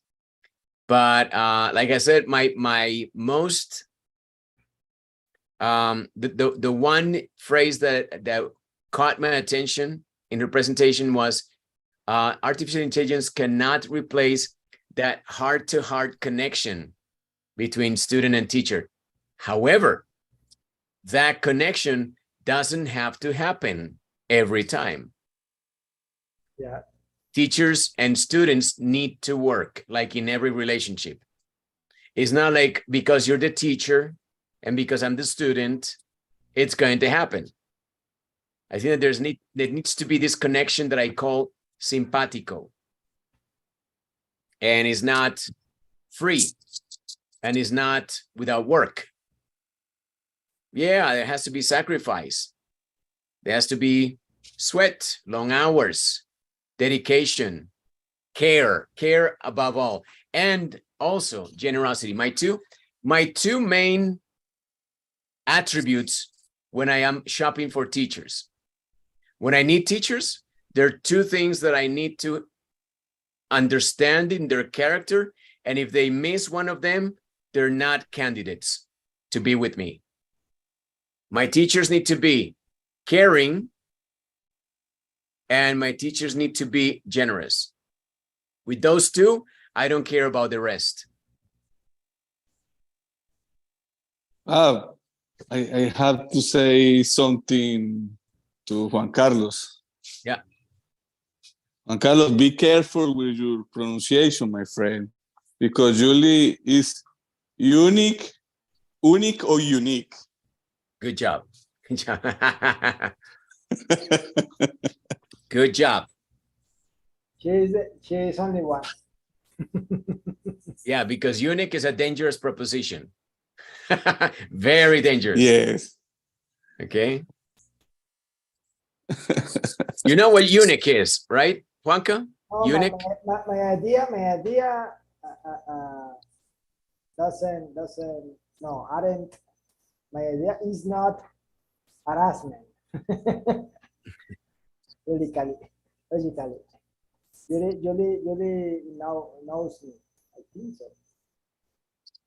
But right. you wanna say Julie is unique. Oh, it's only one. It's just one. It's just one. No more. Okay.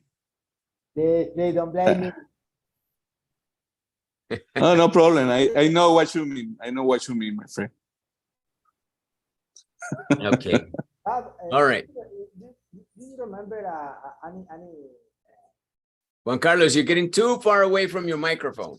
Okay. Do you remember son and teacher in your student times that you really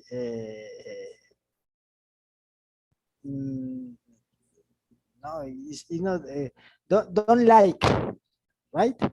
And you think maybe if I am a teacher, I didn't do something, and when you become teacher, you are the same way or the same something way, yeah. alike or something alike. You emulate many things. But I had many teachers. That's the good thing.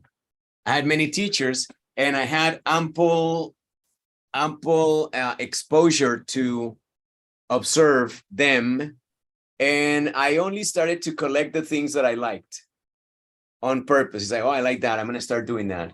Oh, I like that game. I'm going to use that game. I would start to see what I liked and to imitate. And one thing was that in my education, I had the great opportunity of choosing what to take and where to go. So if I didn't like something, I would just not do that and go somewhere else, do something else, or take another teacher. I was very intolerant of teachers that were just pretending. And I really admired the work of real educators, and I was always, like following them and trying to be with them and trying to get them to teach me.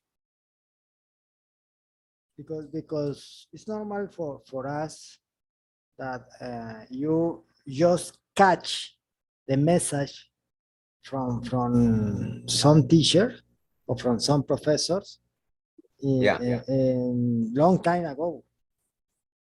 It's not in the same time, just afterward, after. So it's another way to send a message or a good message from the teachers. But once again, I think that even if you're not completely a good teacher, educator, I think that there is a lot of there's a noble person inside every teacher. Maybe some of them don't have the resources. Maybe some of them don't know what to do or how to do things better. Maybe some of them have their own other occupations. Maybe for some of them, it's just a job. They never got the motivation, maybe monetarily or otherwise, to be more connected. And that's fine. But I think that inside of them, every one of them, there is a very noble principle that guides them to be teachers, because not everybody can be a teacher. I mean, not really if you're not in your right mind. I mean, like if you don't have the attitude, it's very hard to suffer being a teacher. If you hate it and students hate you, it's very difficult to continue to be a teacher.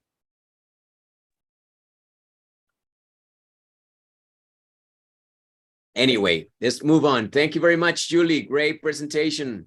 Thank you. Wonderful. And I wonder if you have been replaced by artificial intelligence, because I love your presentations.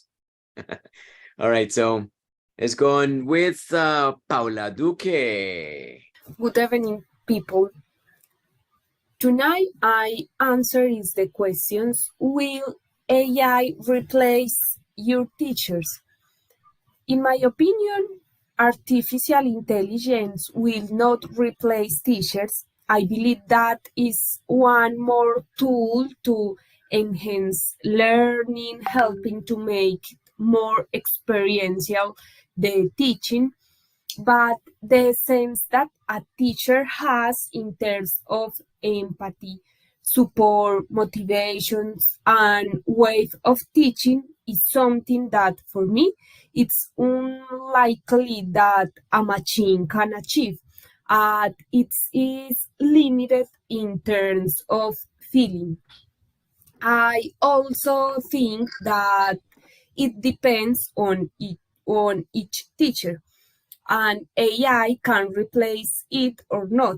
I mean, if it's a teacher who only replicates something without putting emotion, feelings, or creativity, is doing the same as a machine, which means that it can be very easily replaced and you will not feel the change. But on the other hand, if it's a teacher like a Fabes, machines could not be replaced.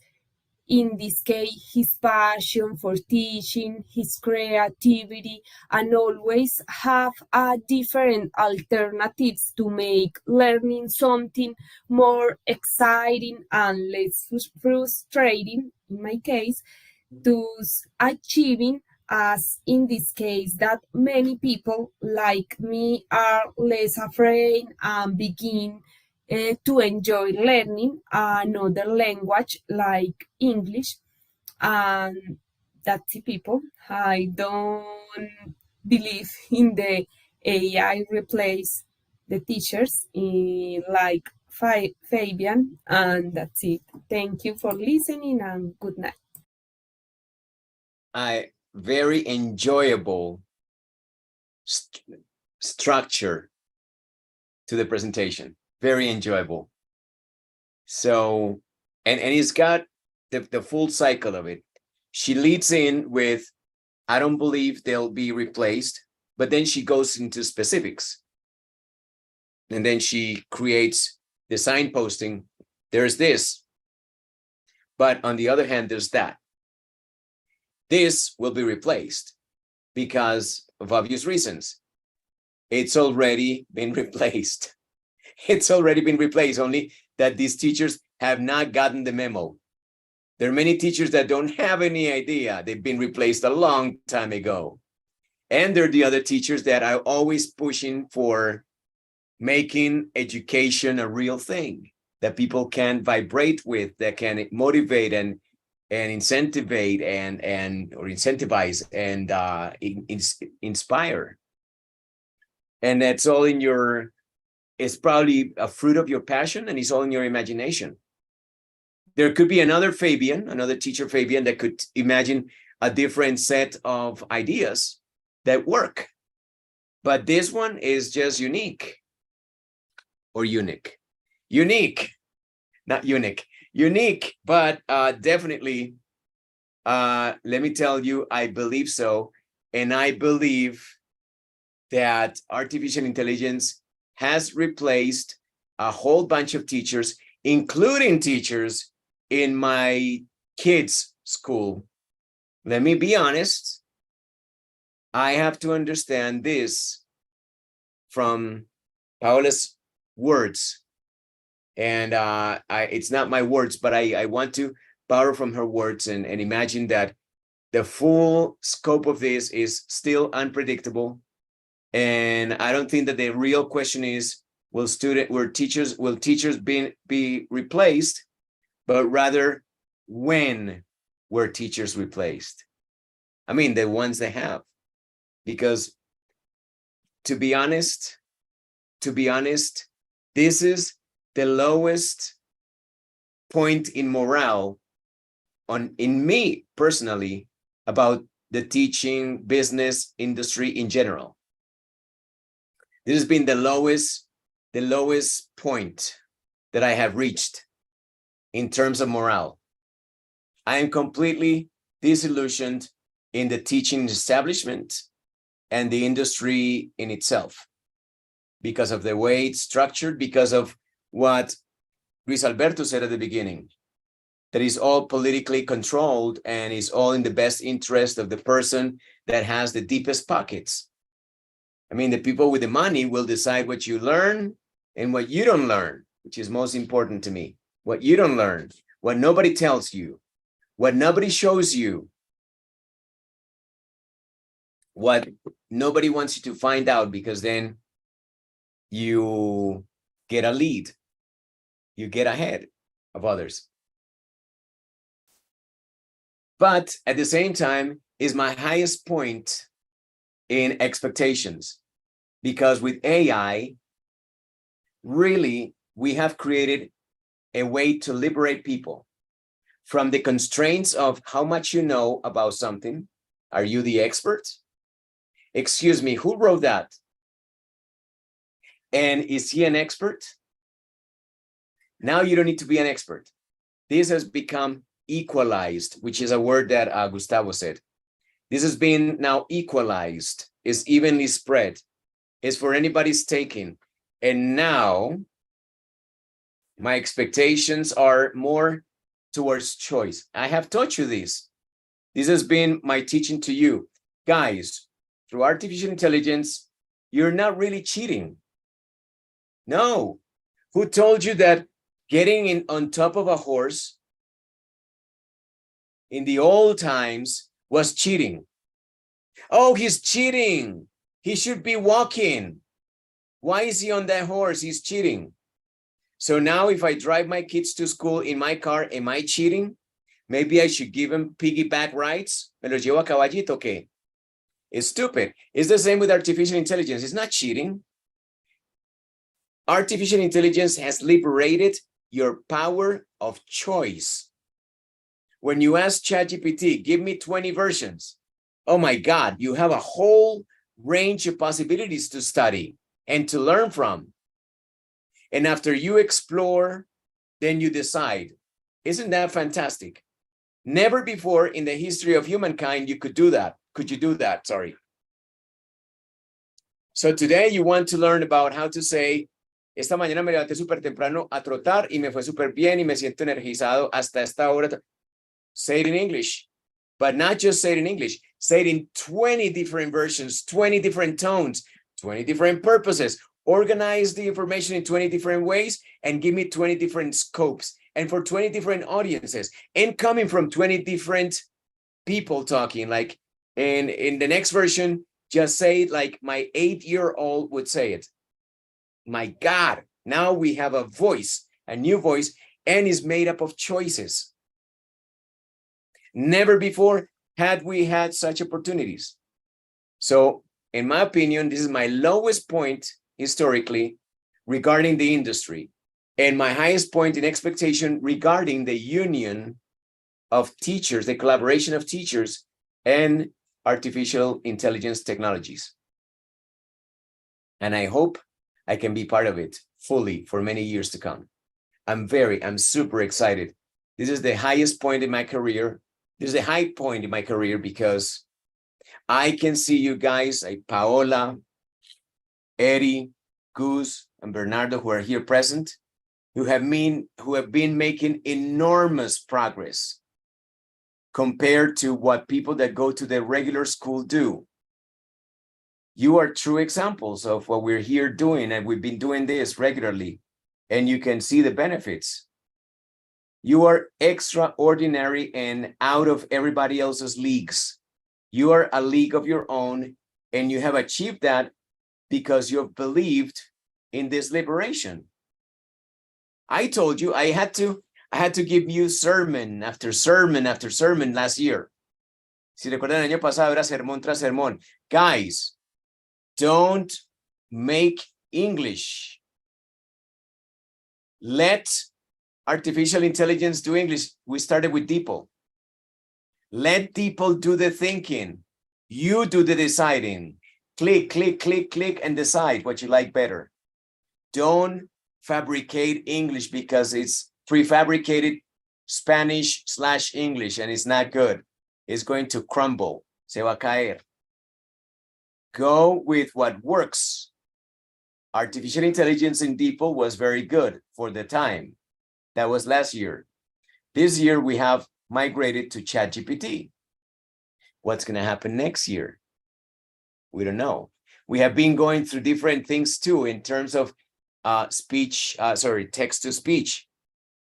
I still keep Lingostan is part of one of my projects. I haven't given up on it, but it's still good. It's still good because of the principle that was built on. But there are other things that are just so amazing. I mean, like 11 Labs is just unbelievable. Like Bernardo said, it blows my mind. It blows my mind. Nothing like it. Remember that we migrated originally from natural readers. Yeah, natural readers is in the past. Way in the past. No point of comparison to the new thing, 11 Labs. Just compare the two. Just do a quick comparison. Run a paragraph on natural readers, run the same paragraph on 11 Labs. No point of comparison. Absolutely none. This is without comparison so far. And I have been using different text-to-speech, paid and free. And this by far is just the best. I don't know how they did it, but they did it obviously with artificial intelligence. But it's just amazing. Sometimes it's like depressingly amazing. It's like, okay, am I going to continue to be surprised and always changing? If that's the way it is, fine. But I'm happy to continue to explore. And you too, guys, don't be settled and satisfied with what you got. We need to explore and continue to refine and make it better. Artificial intelligence needs to work with us. We need to make it work for us too. And we need to work for them too, for artificial intelligence, I mean. The most exciting time. I'm going to dedicate something to you when we finish.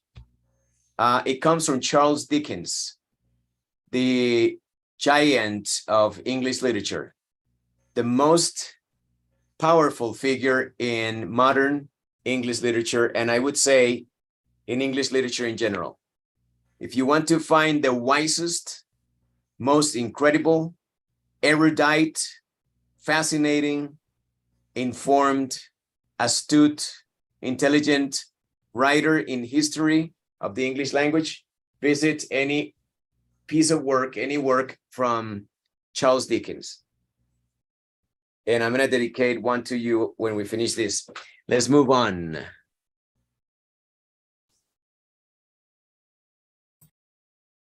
Great job by Hello, Pau. everybody. Welcome She got to me Vignette. talking, right? She got me talking, so she inspired me. Very good presentation. So astute, and she looks very pretty with the blue, or was it red? Red earrings. And now, Johan. Hi guys, how are you? I think that while AI has the potential to enhance and transform education, it's unlikely to completely replace teachers. Some people believe, and I agree, that there are some aspects that are very difficult to replace in the nearly future, such as the following. The first one is human connection.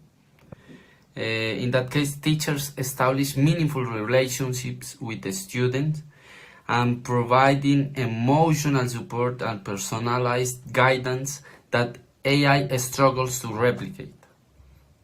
The other one is adaptability.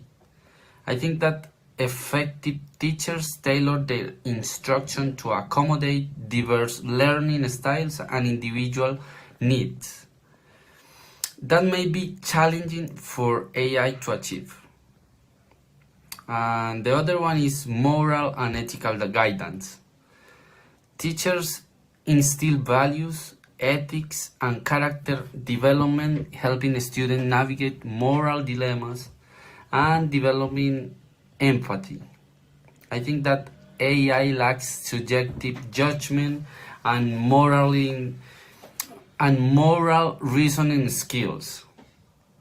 And last but not least, I think that the other one is social and emotional learning. Usually teachers foster social skills, teamwork, collaboration, and emotional intelligence in all their students. I think in those areas, AI may struggle to replicate. And to finish, I think that combining AI with human teachers can create a powerful and effective learning environment. And you can start to lever the strength of both to provide a comprehensive educational experience. As a better example, look at what Fabian is doing with us, guys. We are using AI, and we can still focus in other things. And thank you, guys. That's it. Bye-bye. All right. Good job, man. So well informed, so well structured, and so well put. However, Johan took me to something, a concept. He says, things that artificial intelligence struggles to achieve. I need to create an extra condition right there at the end. And the condition is, it would be like this. Artificial intelligence struggles to accomplish certain things if left to its devices, if left alone. But if the human, the right human, prompts the right interaction, then AI doesn't struggle anymore. So in a way, we're just asking the wrong question again, because I have said already that AI and humans have created a composite where we look more like a centaur. Those crazy animals of the past, that I am one of them because I am a Sagittarius, so I'm half human, half horse. But now we're all half human, half artificial intelligence, maybe. I don't know, to more extent some than others. Some of you is gonna be 1 foot. Some of you is gonna be 1 leg. To me, I'm like up to here, artificial intelligence right now. I have to be honest. I mean, like this part here that you're seeing right now in the camera, this is organic, and the rest is artificial. Don't tell my wife. All right, so if you're half machine, half artificial, half organic, and this hand here is organic, and this foot down here is artificial, then at some point, will my hand replace my foot? That's crazy, right? I mean, what we need to do is come to make peace, agree to make peace with artificial intelligence, because sooner or later there's going to be us, part of us. Make peace with artificial intelligence and work with it in the best, most organized, most efficient, coordinated way that augments our humanity, like I guess Johan put forth.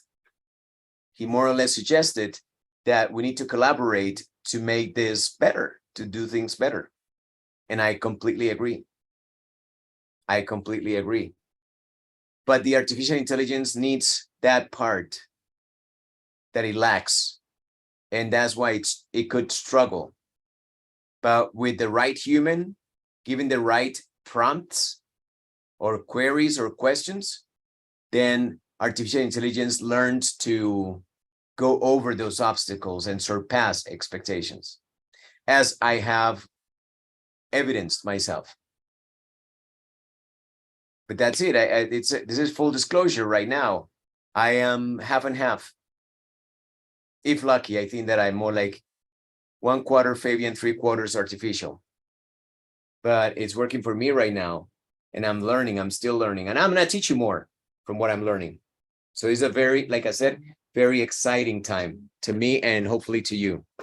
Great job inspiring me to talk more and more. Johan, great job. Very great couple of points of view, very well organized, very astute presentation.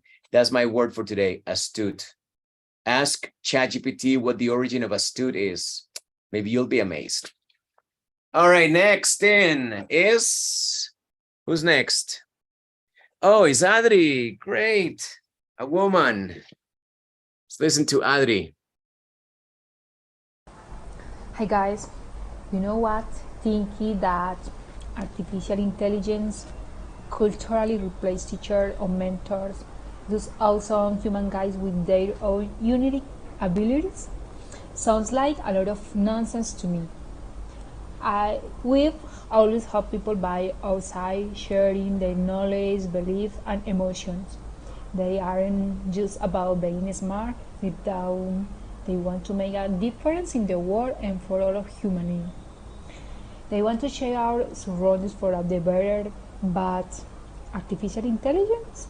Nah. It's false, sure, it can spy out lots of information in a snap, but it can understand what we truly want to learn, that we're meant to come in guiding us and fueling our curiosity in this test-driven world. Man, it's exhausting sometimes when you think about how we're constantly pushed to follow the rules set by the system, bombarded with all this test stuff. We can't even tell if those stunning landscapes, the sunsets, are real or just some virtual reality trickery. And now they are thinking about giving us artificial food, which is seriously uncertain. In my opinion, the best scenario will let us enjoy the simple things in life, free from the constraints of time. But with the way things are going, it feels like the essence of being human is fading away, making room for artificial intelligence to take over. Bye. Wow.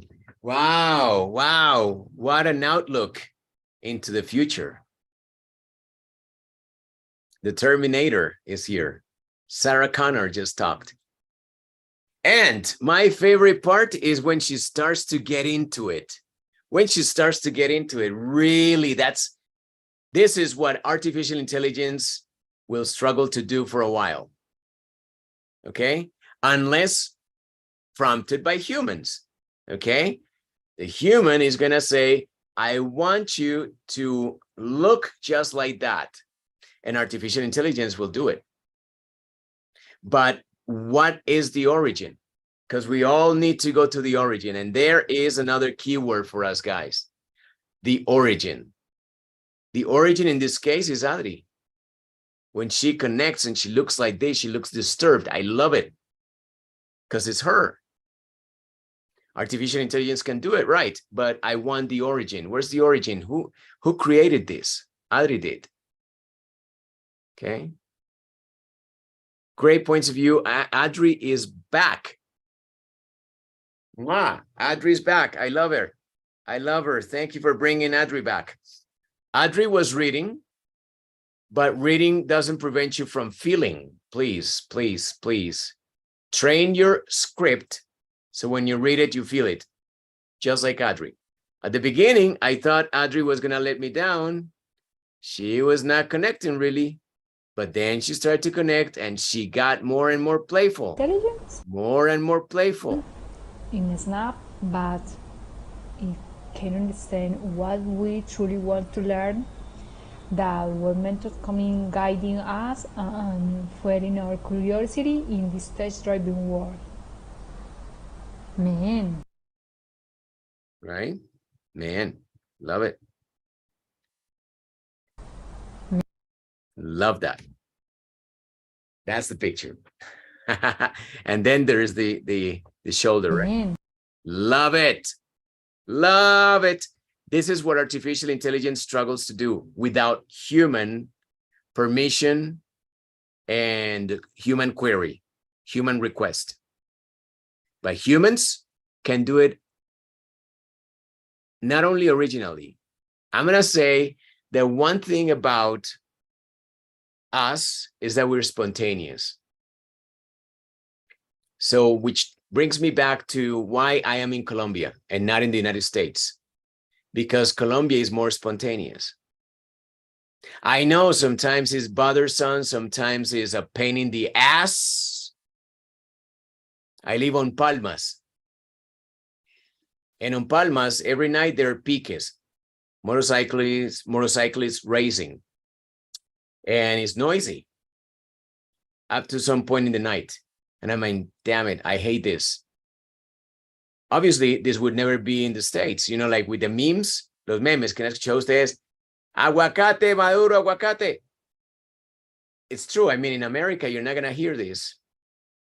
Here you will. And so why am I here? You would say, Fabian, why are you here?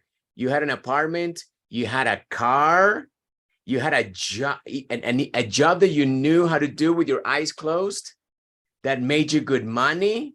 You only worked 5 hours, 5 days a week. I just worked 25 hours a week. And I had my family with me, the people that I love. My wife and my 2 children were there. We had it going well. We had it good in the States. So you would ask, why the hell did you come back to Colombia? And I have to say, spontaneity. Spontaneity.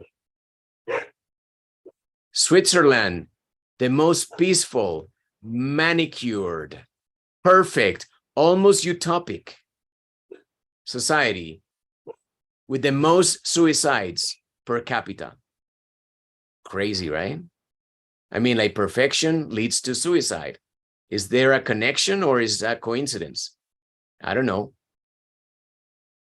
So that's why I'm in Colombia, by the way. And look at this. I love that. So imitate Adri, feel like Adri, and Adri, be more you. Loved it. From this point on, over here is where you started to change. Great job. Great points. Okay. Obviously, your presentation from this point eclipsed your words. I mean, your corporal involvement eclipsed your words, but your words were very astute. But I'm just capitalizing on this, which is something that artificial intelligence is not going to do spontaneously. Needs the prompt of a human for now. Who knows in the future? That's scary. All right. So let's continue. Who's next? Oh, Pau Cristina Montoya is back. I love her. Artificial intelligence has undoubtedly gained significant. By the way, she's a teacher, right? Will she be replaced? Don't think so. This girl is not just a teacher. This girl is not just an educator. This girl is a magician. And momentum, serving as a tool that streamlines tasks that were once time-consuming. However, the notion that it could entirely replace the role of a teacher is quite far-fetched. A teacher encompasses various essential elements, including knowledge, practical experience, creativity, and pedagogy. Yet, beyond these attributes, teachers possess something irreplaceable, their emotions, which play a crucial role in fostering the teacher-student relationship.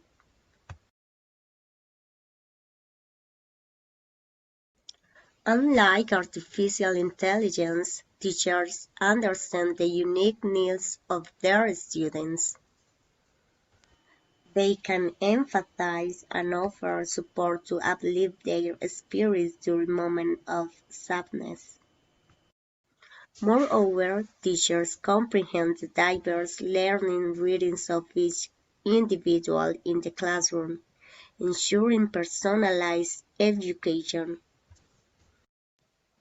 They share laughter with their students and appreciate their amusing moments.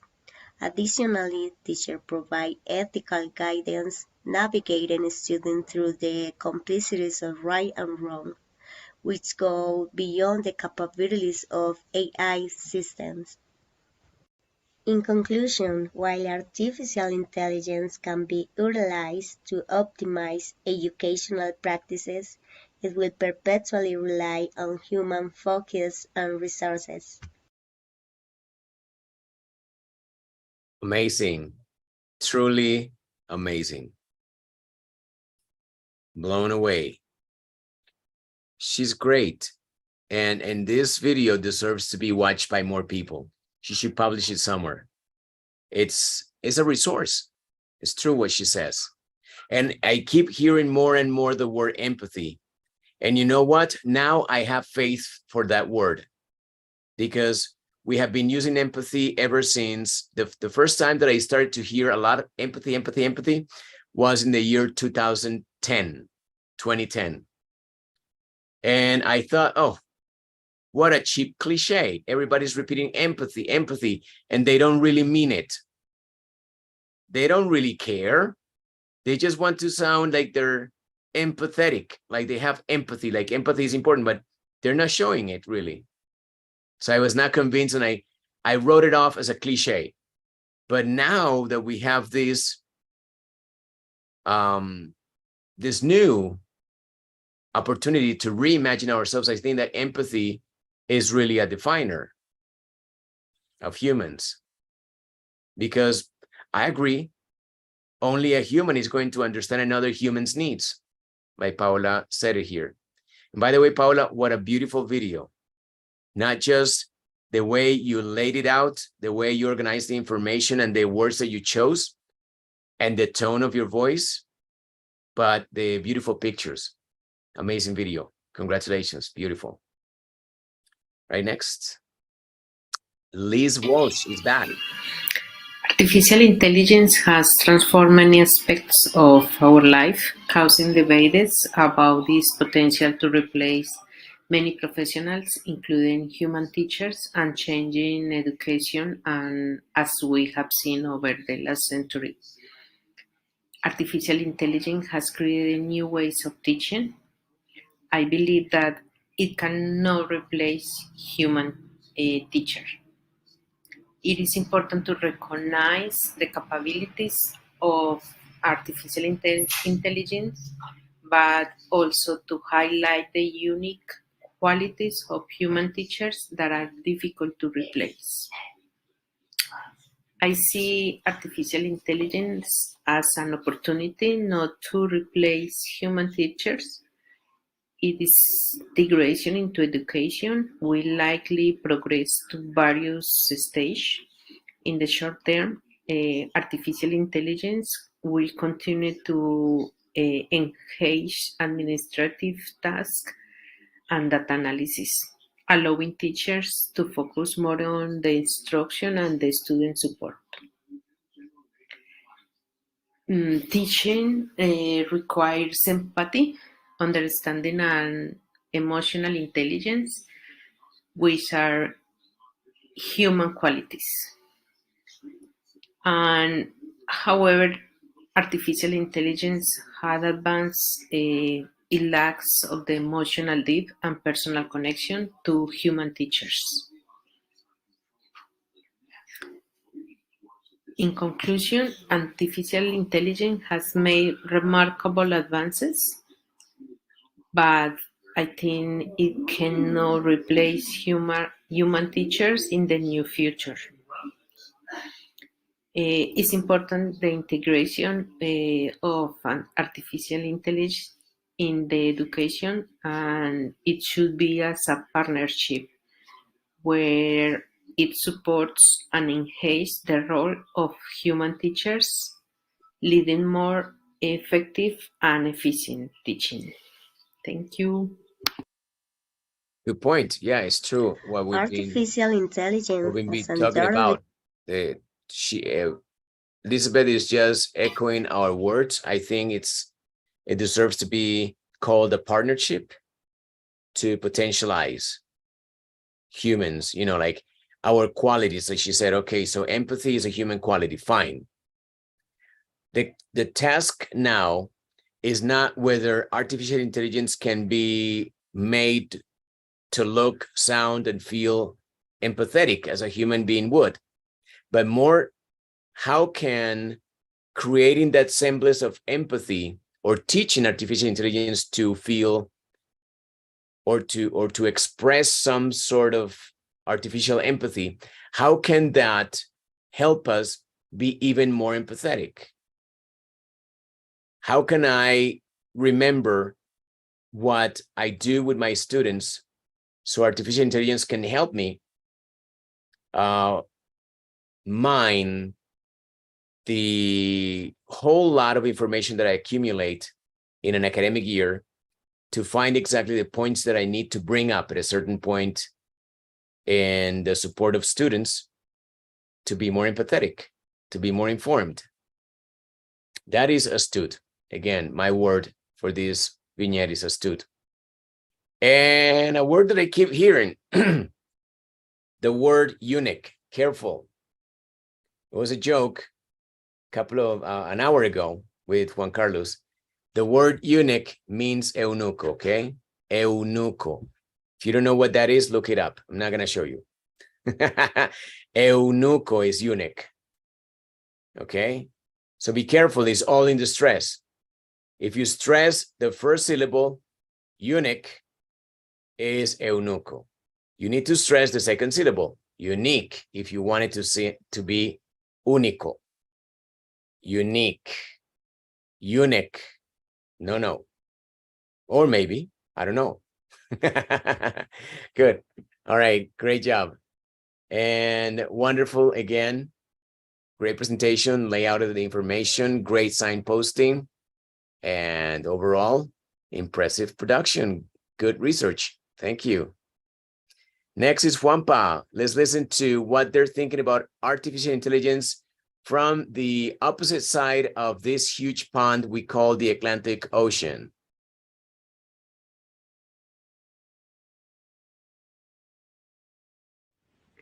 In my opinion, I believe we are on the verge of a major revolution in the education system thanks to artificial intelligence.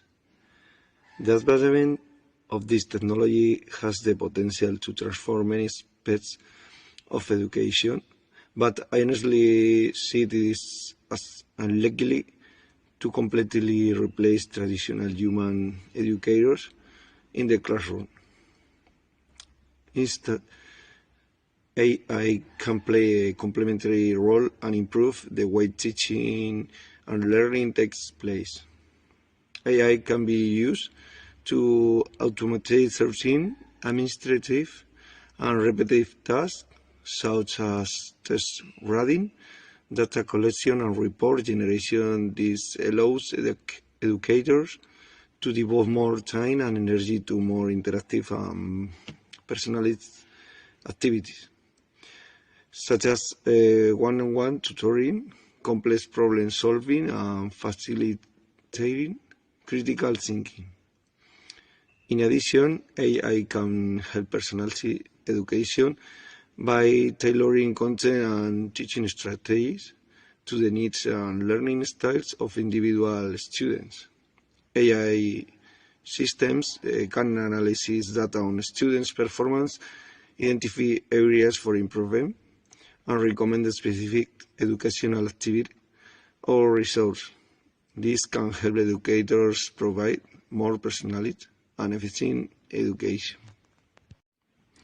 However, there are fundamental aspects of education that are difficult to replace with AI. Human educators bring skills such as contextual knowledge, empathy, motivation, and the ability to establish meaningful relationships with the students. These skills are critical for the emotional and social development of learners, as well as for the transmission of values and ethical guidance. In summary, while AI has the potential to improve education and support educators, it is unlikely to completely replace human educators in classrooms. The combination of artificial intelligence and human teaching may offer a more effective and personalized approach to education in the future. Amazing. Very informative. Very. I'm inspired, or more, I'm taken back to a couple of words that he used. And by the way, huge improvement in pronunciation. Mwah! Fantastic. It deserves to be called out. Great progress in the rhythm, the intonation. Fascinating. Now, there are a couple of concepts that become recurrent, and I want to extract one single particle. The suffix "com", as in compatible,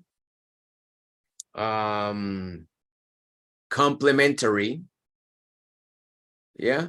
And I'm missing the last part, and I'll be damned, I forgot.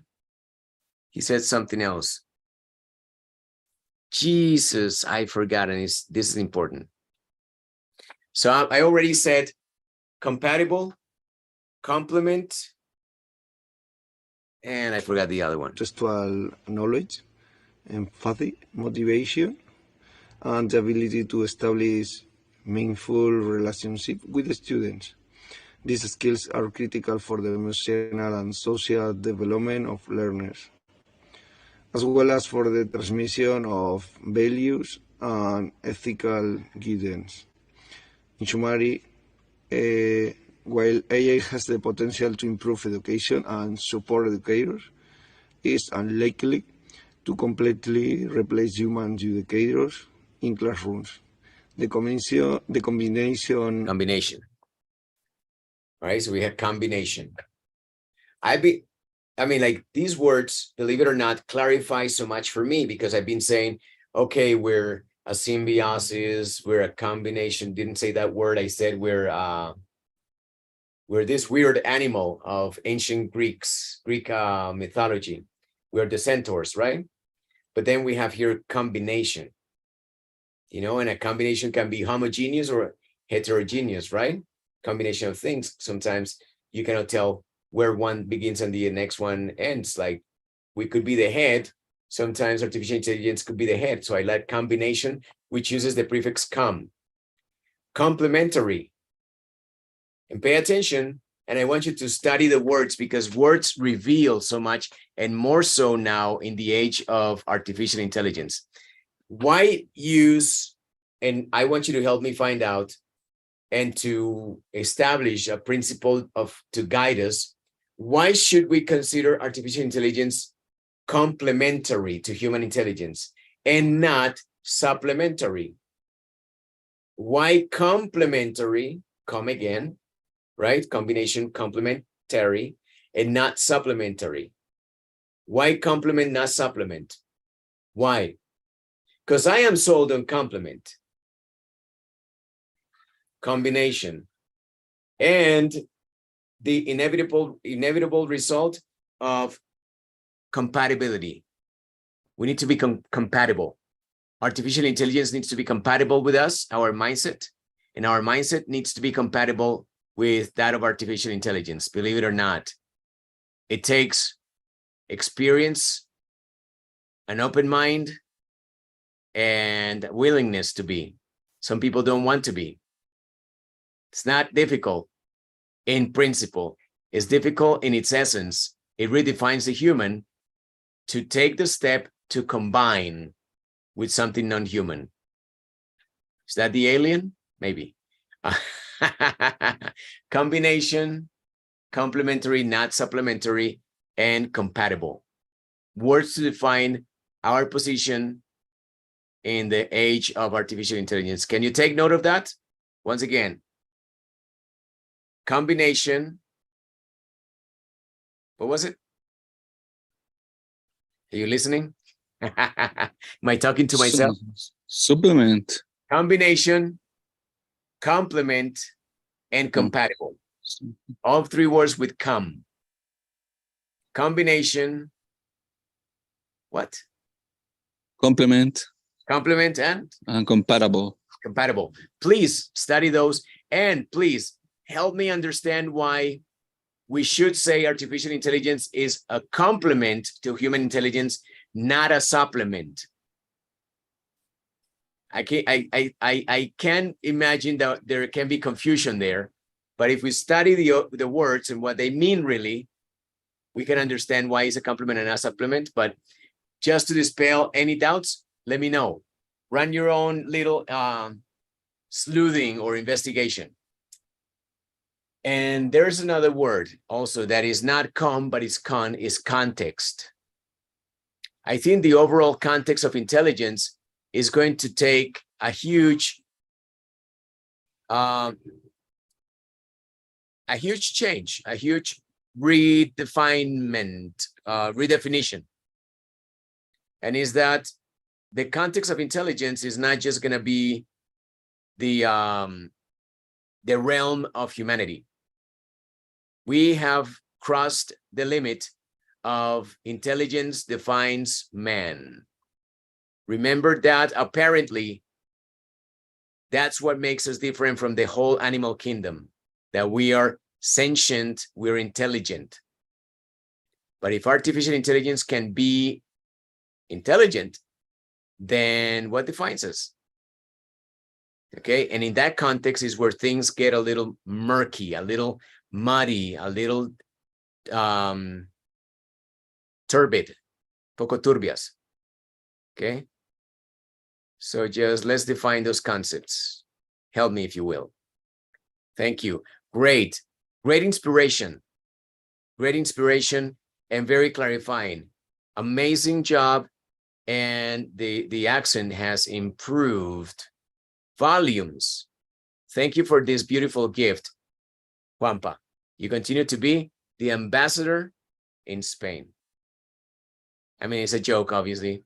We know that joke. We laugh about it, but he's doing a great job. He's doing a great job, and I want to commend his good effort, just like we have in the case of Juanca and other people here. Luis, Juanpa, great effort. We know that he works a lot, that he has his priorities very well defined. So he loves this English course. He also needs to work, but he knows his priorities and he is very honest about it. I cannot be in most of the classes because I would love to, but I can't physically. But he always delivers the vignette. He believes in the importance of this process and the fact that we're using artificial intelligence to accomplish what was not so easily accomplishable in the past. It's a combination of things. Thank you, Juanpa, for inspiring me. Oh, there's Juanpa. There's Juanpa. I was talking about you, my friend. Come back, Juanpa. What's up, Juanpa? I'm going to my work. Juanpa, very good vignette, man. Very. Thank you. I don't have enough time for more practice and doing this vignette little You don't need it. Yeah, I need more time, but you don't need it. This was perfect. I loved it. I loved it. Shut up. Okay. I loved it, man. Absolutely amazing. Thank you for your feedback and for your attention. No, man, you deserve it. I continue drive my car, okay? Go, man, go. I'm Thank you losing. very much, man. Bye-bye. All right, so who's next? Who knows what the next surprise is going to be? So we have come all the way to Juanpa. Nancy, we haven't heard Nancy. Or Aulani. I'm excited because Aulani is our little one. Aulani is probably one of those that is like I remember when I was a little kid, you know, who was it? Juanca asked me like, Fabian, what is the technology that really surprised you in your life? And I told him internet, really. I'm honest. Internet was like, I was like, what? I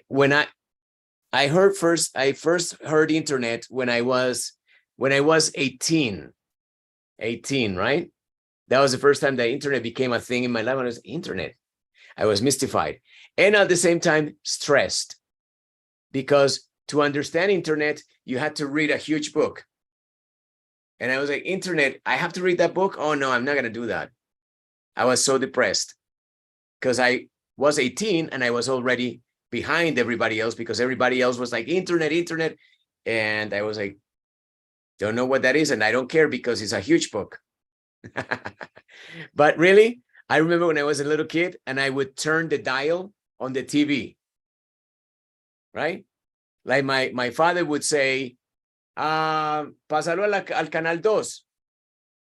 And I would go like, beep, beep. And then people would be like, oh my God, he's so smart.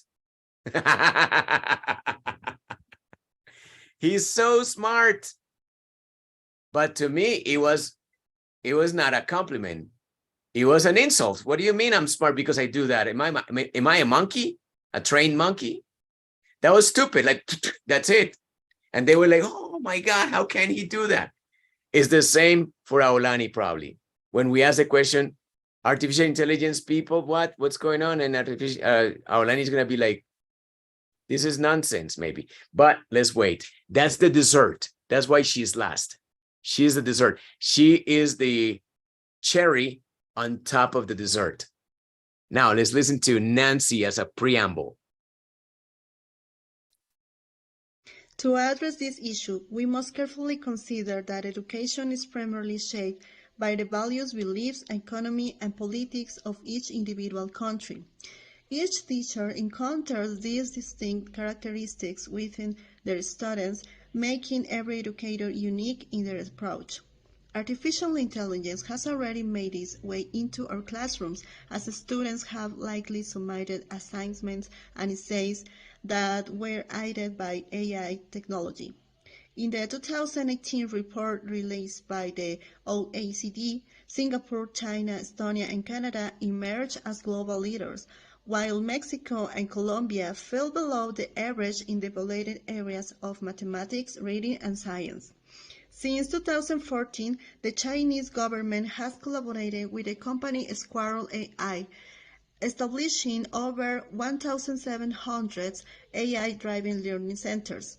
In these settings, teachers assume the role of monitors, overseeing their progress and emphasizing emotional communication with students.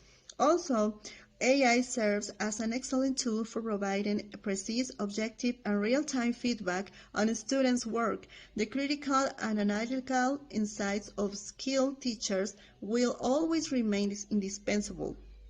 While AI algorithms in classrooms may help achieve teaching objectives and yield positive exam results, the discerning eye of compassionate teachers is needed to identify students' stressors and challenges, providing them with necessary support even beyond the classroom.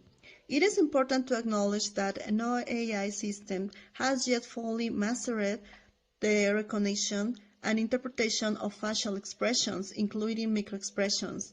AI is inherently programmed or easily influenced to adhere to politically correct language and expression. It follows a predetermined line of thinking. In contrast, human teachers who possess an empathetic understanding of reality are more likely to instill critical thinking skills in their students. Numerous experts, such as Bill Gates, have made predictions about AI's role in education, suggesting that within 2 or 3 years it may dominate classrooms, reducing teachers to mere assistant tasks with nurturing students' emotional intelligence. I hold the belief that teachers may be replaced in certain countries, particularly those in the developed world. AI may become accessible only to those who have the means to afford educational devices, internet access, and a social. Oh, no. I need to know the rest. This is so cool. I need to know the rest, and I think that I have it. I have the whole thing, I think. Hang on, where's... Oh, no, she took it away. She had sent it to me, the whole thing. I need to tell her to send it to the group. And Edith, Nancy, when you see this video, please make sure that you send it to the group, or that you generate a link where we can download it. Or if you can, even better, upload it to Flip, because now I updated the limit of minutes from 3 to 5. So now you can fit it in, because her video was like 4 minutes and 2 seconds, maybe.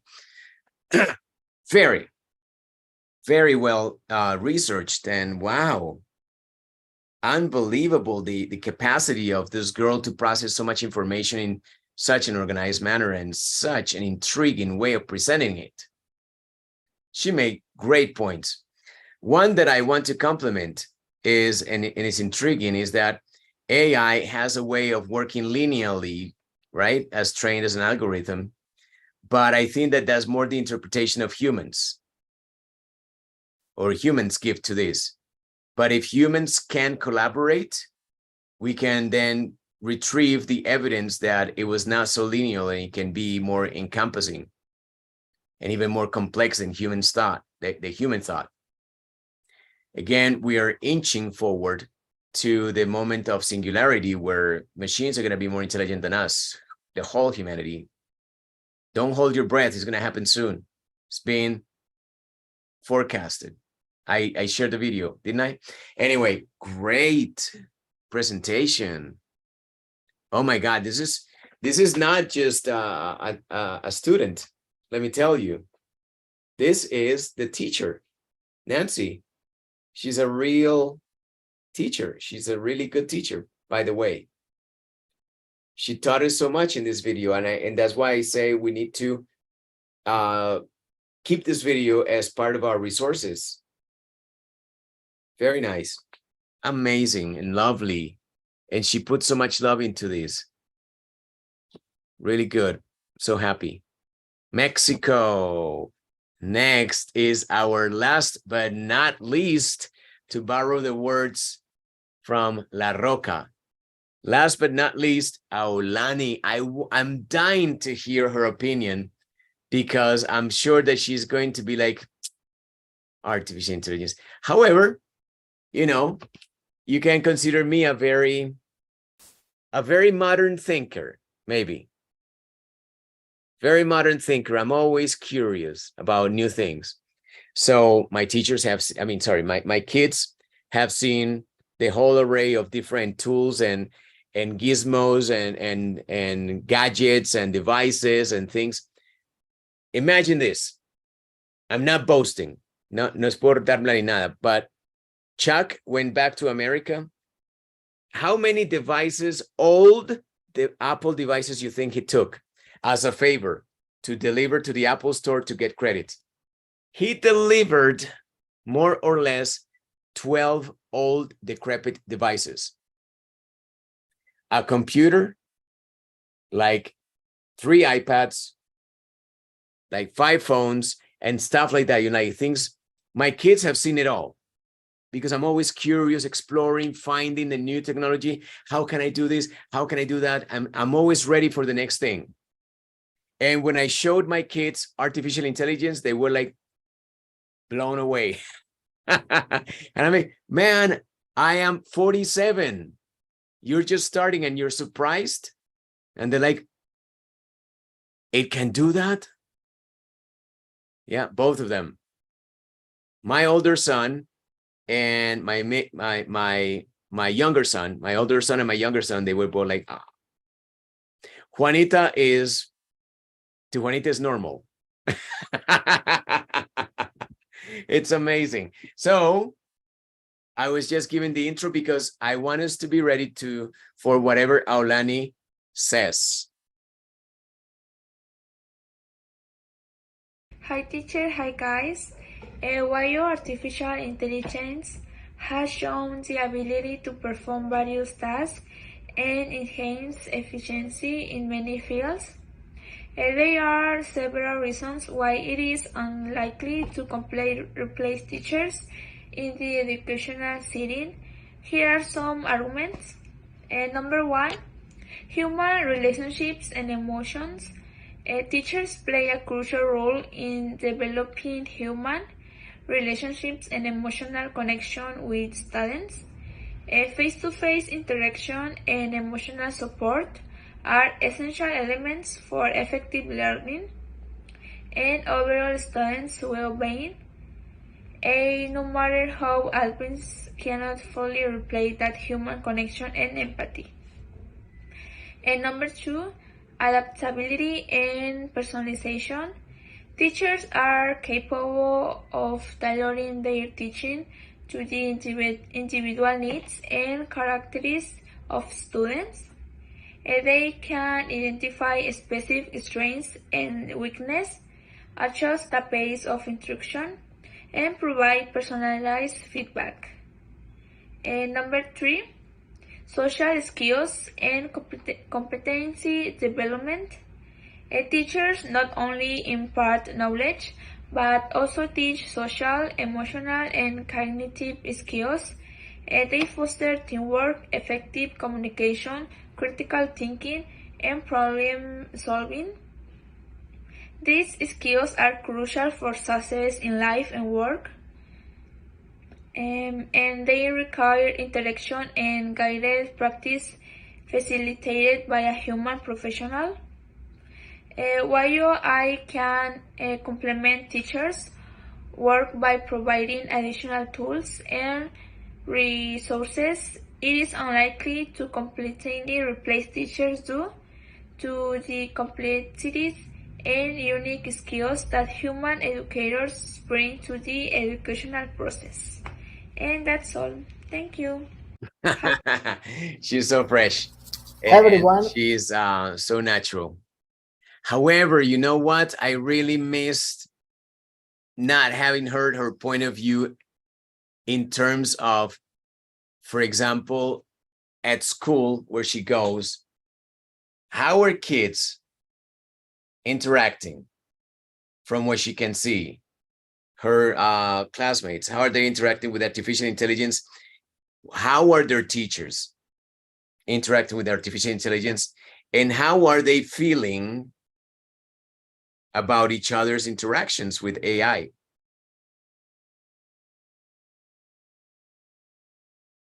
Sometimes I fantasize about this, and I don't let AI do the homework. Yeah, we don't do that here. We work with AI to make the homework faster, easier, better. But we are the ones that guide AI. I'm going to be teaching you about that because I've heard several times that teachers can adapt, teachers can tailor, teachers can personalize like AI couldn't. I'm going to teach you to personalize AI to your needs. I'm going to teach you that hopefully this week or next week. We're going to find the time. But I sometimes fantasize about when we do homework. Sometimes if I take myself back a year ago, I'll be like, another piece of homework. And that is going to be maybe hours, 4 hours with my kids. Today, I'm like 5 minutes. let's do it. And then given the right prompt to artificial intelligence and the right context, then you get something to choose from. Then we read, debate, fix, do things. It still takes time. Juanita had a big accident a couple of weeks ago. She was in physical education class or period. And she fell. And she applies herself to her studies. She's very studious. That girl studies more than she eats or dreams or drinks water. She studies all the time with mom. They're both very committed, and mom enjoys doing that. So she's incredible. And she scored 4.5 on the activity that they were doing in physical education because she couldn't finish it because she almost broke her leg. And because my daughter and my wife work together very hard every day, my wife is always taking a look at what the system reports, and she saw 4.5. So she went to talk to the teacher, and the teacher said, yeah, it's because she didn't complete it. And I'm like, oh my God, I mean, is this guy an idiot? So let me run a different scenario for this idiot. If the Coliseum where you're teaching the kids catches on fire and you need to exit the kids quickly as an emergency, then they score 4.5 because they couldn't finish the activity. I mean, you're an idiot, right? And so she sent as a way to compensate a huge activity for Juanita. And we just trained the our ChatGPT to deliver it. And then still we needed to, it took me literally 2 hours with her to go through it and decide and make fixes and change things and move things and organize it. But we had it in 2 hours, and probably would have taken us 2 days.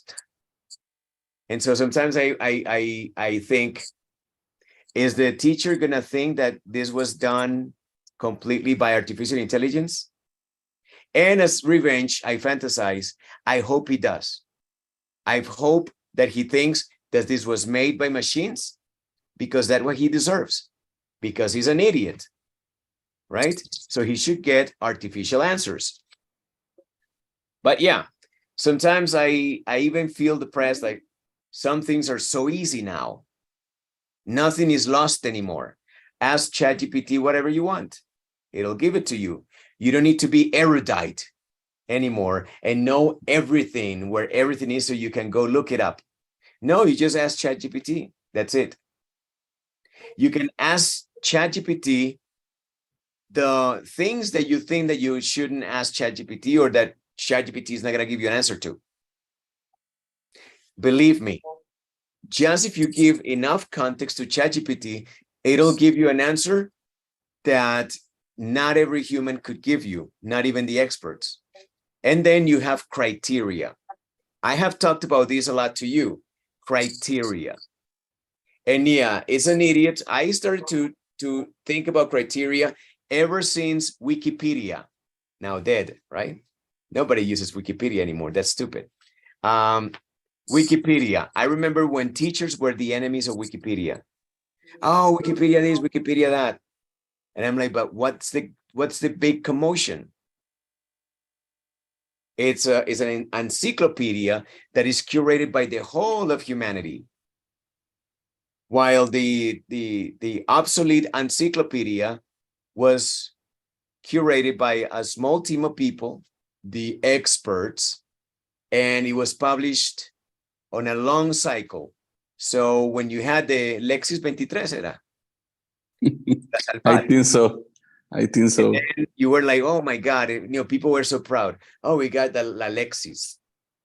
And then they were like very important. You always went to those rich people to see if you could learn something, to find the stuff. And after the first day, And then the next day it was old. It's like a newspaper that is from yesterday. Nobody reads it. ¿Sí? Como tu amor es un periódico de ayer.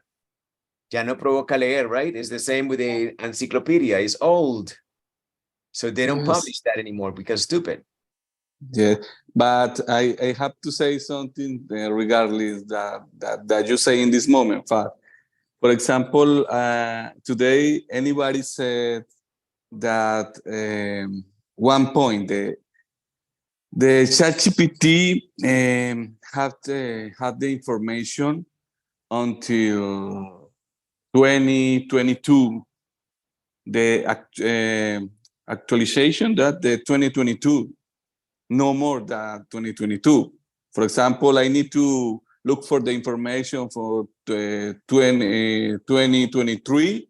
I don't have that information because that in the system, the ChatGPT don't have that information.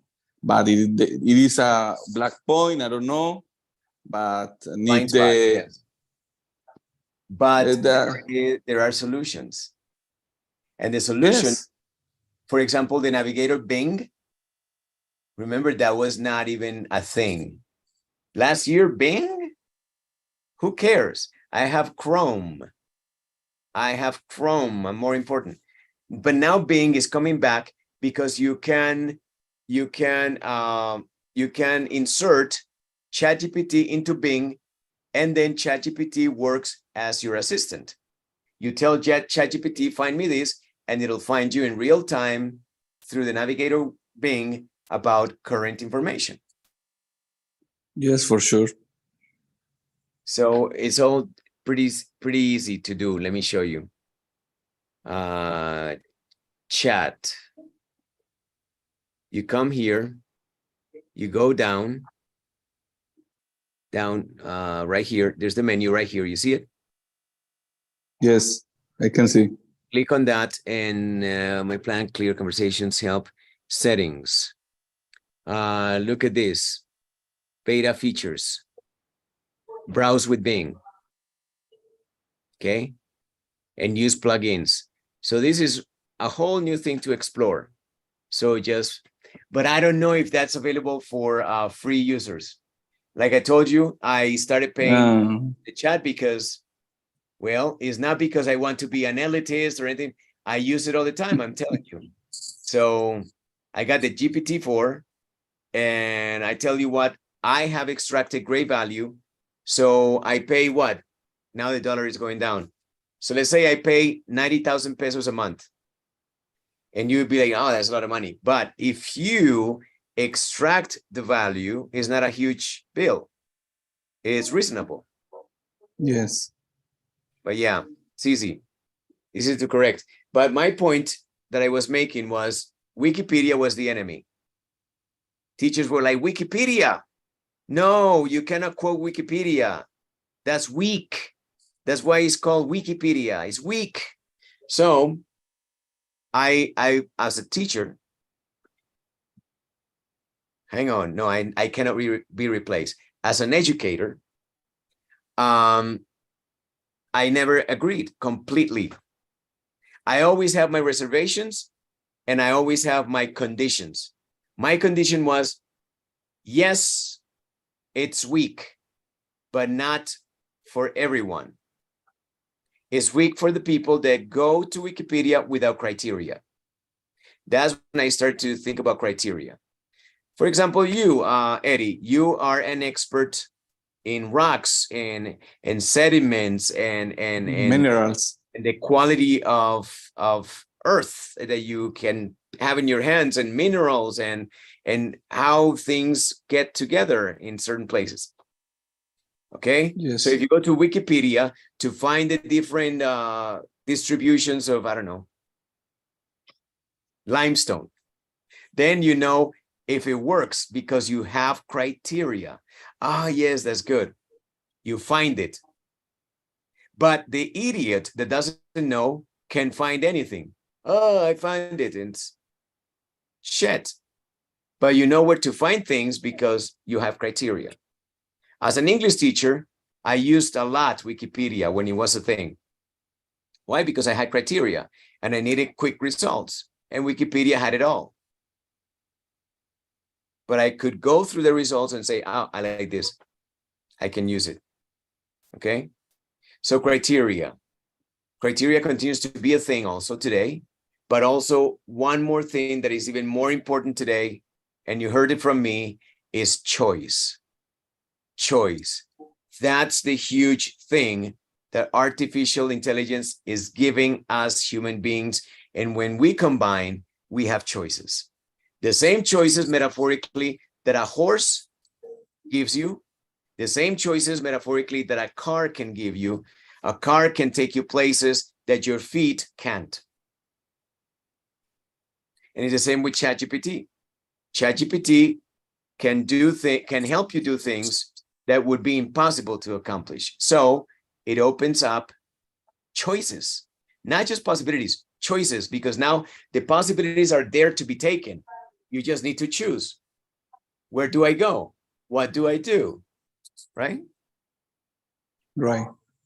And my dedication before you leave, since I have a devoted audience here, my dedication to you. 1 second, guys. 1 second. Hold on to your horses. Hold your horses. 1 second. I'm gonna find it. See, this is from the past. I'm gonna find it. Now you don't need to find anything. ChatGPT finds it for you. But nevertheless, hang on. This is not it. Because I had here the perfect quote. Not here. Oh, right here. I found it. All right. All right, guys. And by the way, don't forget that I told you to read that book, Awaken Your Genius. Please don't forget it. Super important. Really good. I finished it and I was like, wow, my words. My words now. This is monumental and it applies to today. And I'm going to give it to you and I'm going to give you a copy of it so you can see it again. Hang on. Hang on, because you can wait for what is really good. Okay. And here it is. Let me share. Remind this. Okay. This is the opening to a monumental work of literature by Charles Dickens, the biggest name in English literature.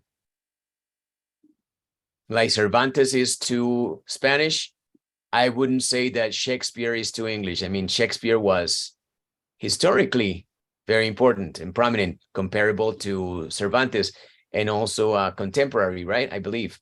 But Dickens is more than just words. Dickens is soul. And this is the opening to one of his best books that is called Tale of Two Cities. A Tale of Two Cities. Historia de dos ciudades. O Relato de dos ciudades. Tale of Two Cities opens to this line. It was the best of times. It was the worst of times. Sounds familiar? This is today. The best of times and the worst of times.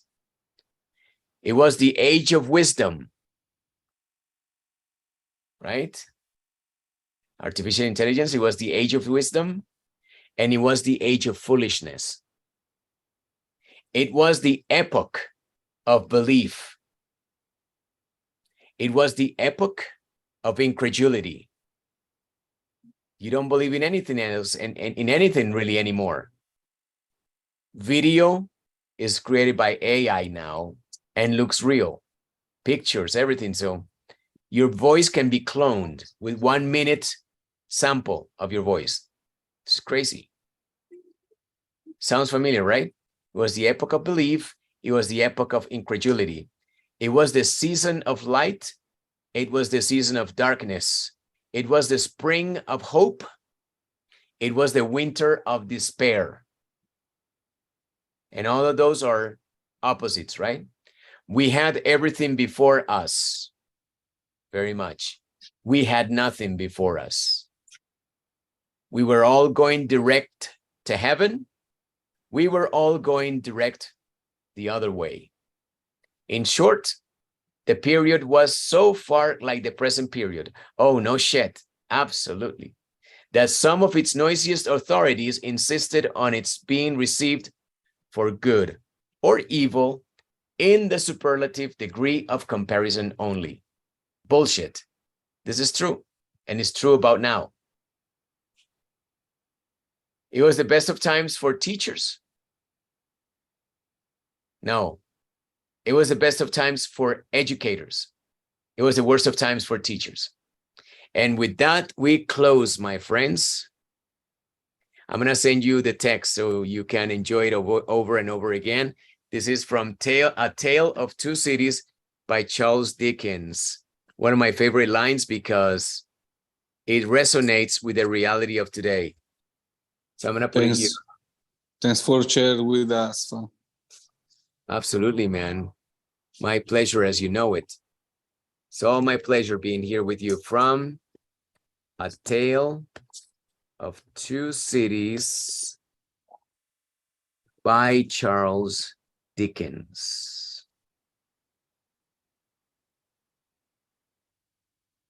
And it's right there. Okay. And okay. It's I receive.